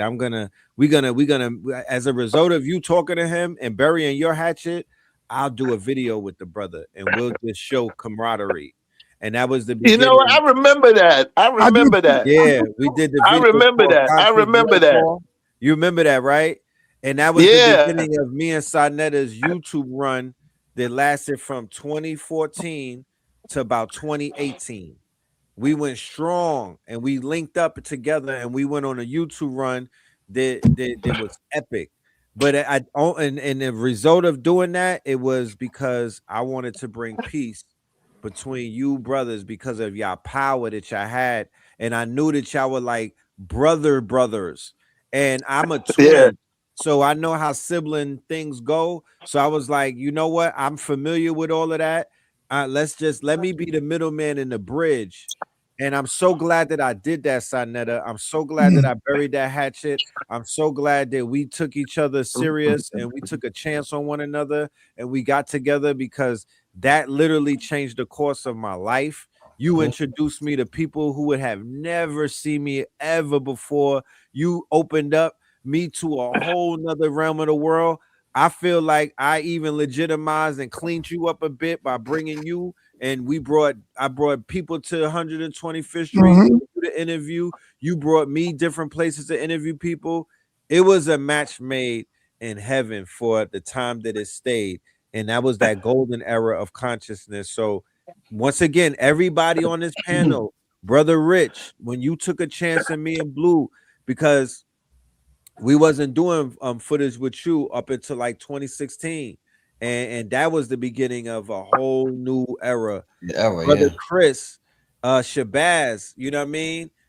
Man, what I would have done to be on one of them flyers and open up for you know what I mean? But I wasn't ready. I had to work. You my was way in the up audience at the status. time. I was in the audience as a student. You was in the audience, brother. But y'all gave me the will. Y'all gave me the passion. You made me want to aspire to be something, because I was in the, you know, other than being in the streets, other than having a street name and whatnot. You allowed me to dream again. And that saved my entire life. You feel me? So when other people see, that's why this is important, because there's going to be somebody watching this and it's going to change the direction. It's going to steer them. Who that, Rich? Going to be great. You know? Who that on the screen? That's wife. That's your wife. Hey, what's up, Cynthia? That's your wife. Right? That's my homie right there. What up? Yeah. Cynthia is. Sid, what up, Sid? What's up? His wife, Cynthia. I used to say, I don't know how she stayed with him. She put up with this craziness. She's a legend I for used that. to say that. I say, how in the world such a nice woman put up with this crazy man? But she was always one to call. Sid was the gangster. She was. I know. Sid was the gangster. I know, for real. And she used to. She was the gangster. Let me tell you, Sarnetta will always say, "You see, they go Shabazz." Whenever they get something, me and her was so cool, man. Oh man, yo. Big shout out to Cynthia. I just big shout out. Saw that the other day. Big shout out to Cynthia. Big shout out. Oh, I man. saw her with your son, and I said, "Goodness gracious." Listen. So family, this docu-series is definitely gonna be in the works. I'm gonna be talking to these gentlemen, and we're gonna make this thing happen. And it's gonna be something absolutely amazing. It's the right time for this. So it's gonna be we got the videographers, we got AI, we got all the technology needed to make this thing Hollywood production. Yo, before you go, Rich. Yes. Are you still doing the production with Cambada and stuff? Yes, sir. Yeah. Okay. All right. What you got new coming out, bro? I'm gonna make that announcement soon, sir. I'm gonna make an announcement soon. But yeah, I definitely do. Do. I'll make that announcement soon. But listen, before we get out of here, I just want to thank everybody on this panel, and I want y'all to realize how special y'all are. And especially, I don't want us to take for granted all the brothers coming up who don't have fathers, all the sisters coming up who may not have fathers in their lives. And just for me, for example, not having a father in my life and seeing, I tell Sanetta this all the time, seeing Sanetta, his work ethic, it was like seeing Kobe Bryant. Seeing Sanetta in action in his prime was like seeing Kobe Bryant or seeing Michael Jordan or seeing LeBron James. Like Sanetta was one of the greatest of his time. And then being able to work under Shabazz and seeing how he created this whole metaphysical movement with LIU and this and that. It was like, I tell you, I've been blessed. I'm thankful for being under your brothers. I'm thankful for seeing Black Dot. Thank you to Brother Sutek, Brother Chris, Red Pill. But what Sanetta and Shabazz was able to provide for me to help me cultivate me into who I am today, I want to thank both of your brothers, man. It means a lot to me. It means a whole lot. So I just want to say from the bottom of my heart, I thank in particular your two brothers. I really appreciate it. Really Peace. do. Thank you, brother. I'm out of here. Thank you. All right now. Peace, family. Peace. Family. Right. God We bless. got one here, brother. Yes, sir. Before there was cigarettes, before there were brands, there was the leaf. Tobacco is one of the oldest forms of spirit communication known to humanity. Long before modern times, it was understood as a living messenger, a way for human intention to travel beyond the visible world and return with meaning. In the oldest traditions, tobacco was never a habit.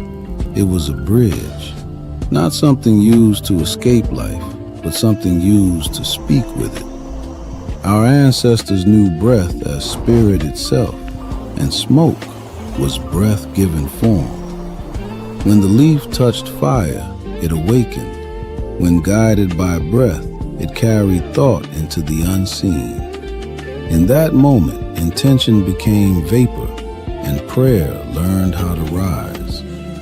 It was never about getting high. It was about clarity, connection, making the invisible visible. That's the memory the leaf still carries. Radio Cigars. Radio Cigar.